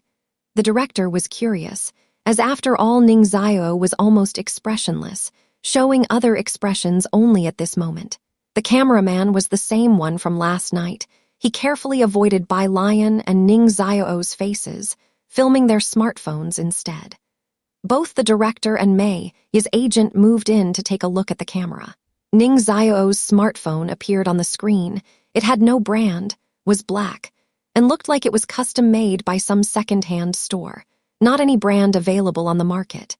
On the smartphone screen was a practice problem displayed by an app. On the side were the words, "N Offertine Ning Zio." In the middle there was a long problem about a ball with a negative charge in a vacuum, and how many photoelectrons would there be when shown with ultraviolet light of wavelength 280. How long does one shine ultraviolet light to just determine the electric potential? What kind of problems are these? The director and the others had all attended high school, and although they had forgotten their high school knowledge over time, they remembered clearly that they definitely didn't have such problems back in high school. After all, whose high school taught about the maximum escape velocity of photoelectrons? Ranked 14th in the entire school. Huh. The director watched as Bai Lion listed one English algebraic expression after another, then looked at the numbers on the screen and said quietly, "Very impressive. Are high school students learning this these days? The students really have it tough. Include this in the final cut. It's sure to resonate with them." The cameraman focused on filming the practice problems they were doing, of course without filming the two people. Wang Xin was in the backstage as well, waiting for Kai Yundai while keeping an eye on the monitor. Wang Xin quite agreed with what the director said. Although she had attended high school, she had studied humanities. Displayed on the screen, besides the N, QEVR, and the delta symbols, there were pitifully few numbers, and she did not recognize any of the other special symbols. As they were talking, someone knocked on the back door. "Kai Lu has arrived." Wang Xin quickly came to her senses and went to open the door. Watching the monitor, the director felt a headache coming on. He didn't dare to look any longer, so he went out with Wang Xin. Kai Yundai was dressed in a black plaid shirt, and his chef hat and robe had been removed before he even left the shop, his right hand holding a bag of freshly made cakes. In his left hand, he carried a document bag, and his scholarly and serious demeanor made him seem unapproachable. Wang Xin was very respectful of Kai Yundai. She made way for him. "Kai Lu, this is our director for Come Here Friend, Director Lee." "Hello." Kai Yundai had a businesslike demeanor as he extended a hand to the director. Kai Yundai. Kai Yundai. Director Lee hadn't heard the name before, and planned to ask for Kai Yundai's details later during editing to boost his fame. "Hello, Lawyer Kai." The director enthusiastically put the microphone on Kai Yundai and instructed him in a relaxed manner. "Lawyer Kai, make sure you are comfortable with the mic. Don't be nervous. Just treat it like a normal gathering." Kai Yundai made an hum sound. The director watched as Kai Yundai and Wang Xin went inside. "Miss Bai's friend doesn't really have the air of a lawyer." The director turned and spoke to Mei Yi's agent. "He doesn't have the kind of demeanor that Zhao Jingzhu has." "Who's Zhao Jingzhu?" Mei Yi's agent laughed. "His popularity online rivals that of leading actors and actresses. If you invited him, you could also trend online." Second update. 2. When it comes to Zhao Jingzhu, there's no one who doesn't know him. A lawyer both capable and famous. A genuine high achiever who graduated from Jiangjing University of Political Science and Law. How could anyone compare? "You make a good point." The director nodded as he returned to the small room to check the cameras. "But I'll tell you, this lawyer Kai is even more relaxed than the others, which really is strange." It was a puzzle he couldn't unravel.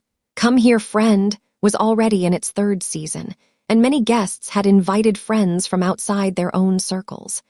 Most of them would be somewhat reserved in front of the cameras or put on airs.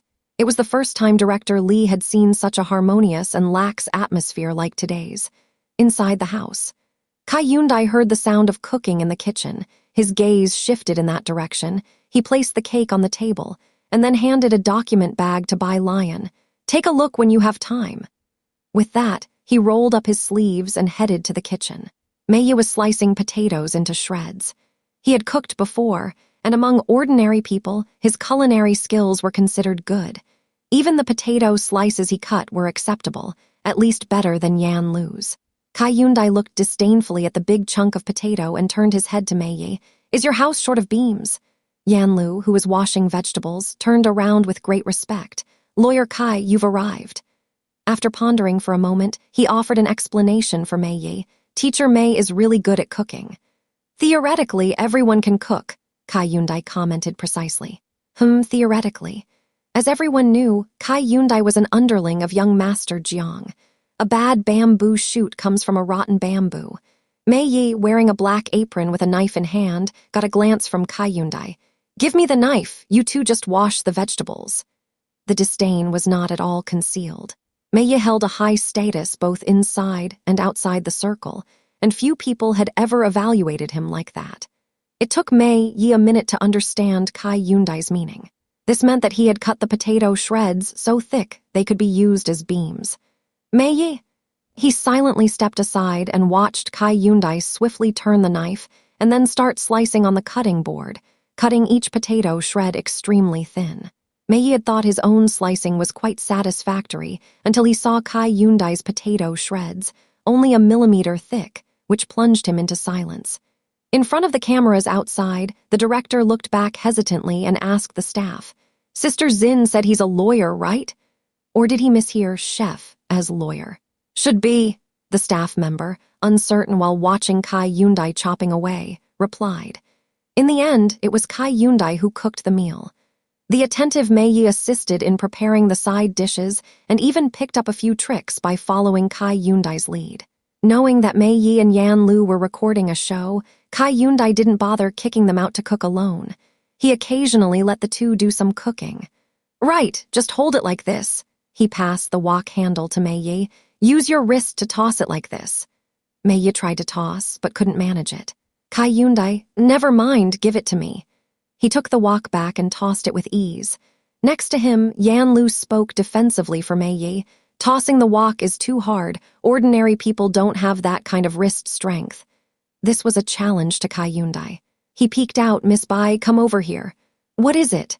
Bai Lion approached the kitchen, still holding a pen in her hand. "Just like this, use your wrist to toss the wok." Kai Yundai demonstrated to Bai Lion, then let her try tossing the wok. Bai Lion held the handle. Her slender fingers and a segment of her thin, pale wrist were exposed, with a hint of red ribbon visible. Without much effort, she easily performed a wok toss for everyone. Like this, she gave the pan a few flips and asked Kai Yundai, "What next?" Kai Yundai added a spoonful of salt, took over the pan, turned off the heat, glanced at Mei Yi and Yan Lu, and said slowly and deliberately, "It's fine, Miss Bai, you continue learning." Yan Lu, Mei Yi. After Kai Yundai finished cooking, when the kitchen was empty, Mei Yi forgot about the presence of the camera and sneakily gave the pan a flip. During the meal, a bunch of fresh flowers was placed in the center of the table, hiding a microphone and camera. Ever since Yan Lu returned, Bai Lion and Ning Zio had shared 3 meals with her. Yan Lu knew Bai Lion and Ning Zio were tutoring Zhang Shais, something she felt she could do even less of than Ning Zio. So every time Yan Lu suggested having a meal together, Bai Lion wouldn't refuse. Mei Yi livened up the atmosphere at the dining table. Apart from the 3 of them who were working, the rest were high school seniors. Bai Lion and Ning Zio talked endlessly about Yang Lin's situation. She picked up a rib unhurriedly, praising Kai Yundai's cooking. "Her biology is fine, but she's a bit weaker in math and physics. Did you compile those 2 workbooks of mistakes?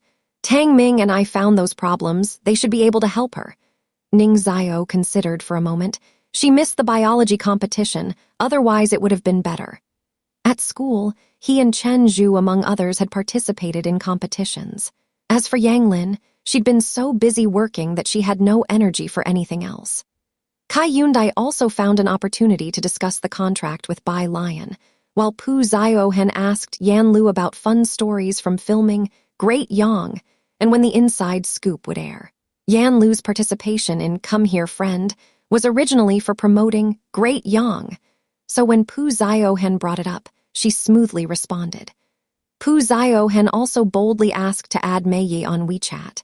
As the table grew lively, Mei Yi held up his phone to Bai Lion, wanting to add her on WeChat. Bai Lion put a piece of bok choy into her bowl and then lifted her eyes, speaking slowly. "Sure, we'll let Yan Lu send them all to us later." After the meal, Bai Lion and the others were ready to leave. She looked down to unlock her phone. Several messages popped up on the screen, the first one from Jiang Fulai. He sent a photo indicating he was across the street. Bai Lion replied unhurriedly. Then she picked up her backpack and jacket and went out, with Yan Lu and Mei Yi seeing them off. The director and Sister Zin also came out of the small room to see off Bai Lion and her group. The next message was a WeChat business card sent by Yan Lu with an English name and an animated avatar. Bai Lion glanced at it, which must be Mei Yi's. She tapped to add him as a friend. Kai Yundai was by Bai Lion's side, chatting with her about things in Jiangjing. Once the group of students left, the Zhang family courtyard seemed to quiet down again. Slapping his thigh, the director laughed. "Sister Zin, I think today's footage is good too, enough for an episode. Though Kai Yundai wasn't as famous as Zhao Jingzhu, his cooking skills were simply astounding, and he even performed a straw raincoat cut for Mei Yi. He already had thoughts for the trending searches when the show aired. Of course, the director was still unaware that he was thinking too small. "We might not go viral," Mei Yi's agent approached him and said, laughing. "But Lawyer Kai is really meme-worthy. Haha, Mei Yi, you provided the biggest laugh of the episode." Beam and secretly flipping the pan were indeed too funny. Mei Yi ignored his agent, taking out his phone and opening WeChat. He tapped a few times, then froze. "What's wrong?" The agent peered down curiously. Mei Yi's WeChat was on a newly verified friends page, featuring an ancient tower avatar without a verification message. The agent scrolled up to see the person's WeChat name by Jian. "Fuck!" The agent couldn't hold back the facade, blurting out a classic expletive. "You added Yan Lu's mysterious composer god."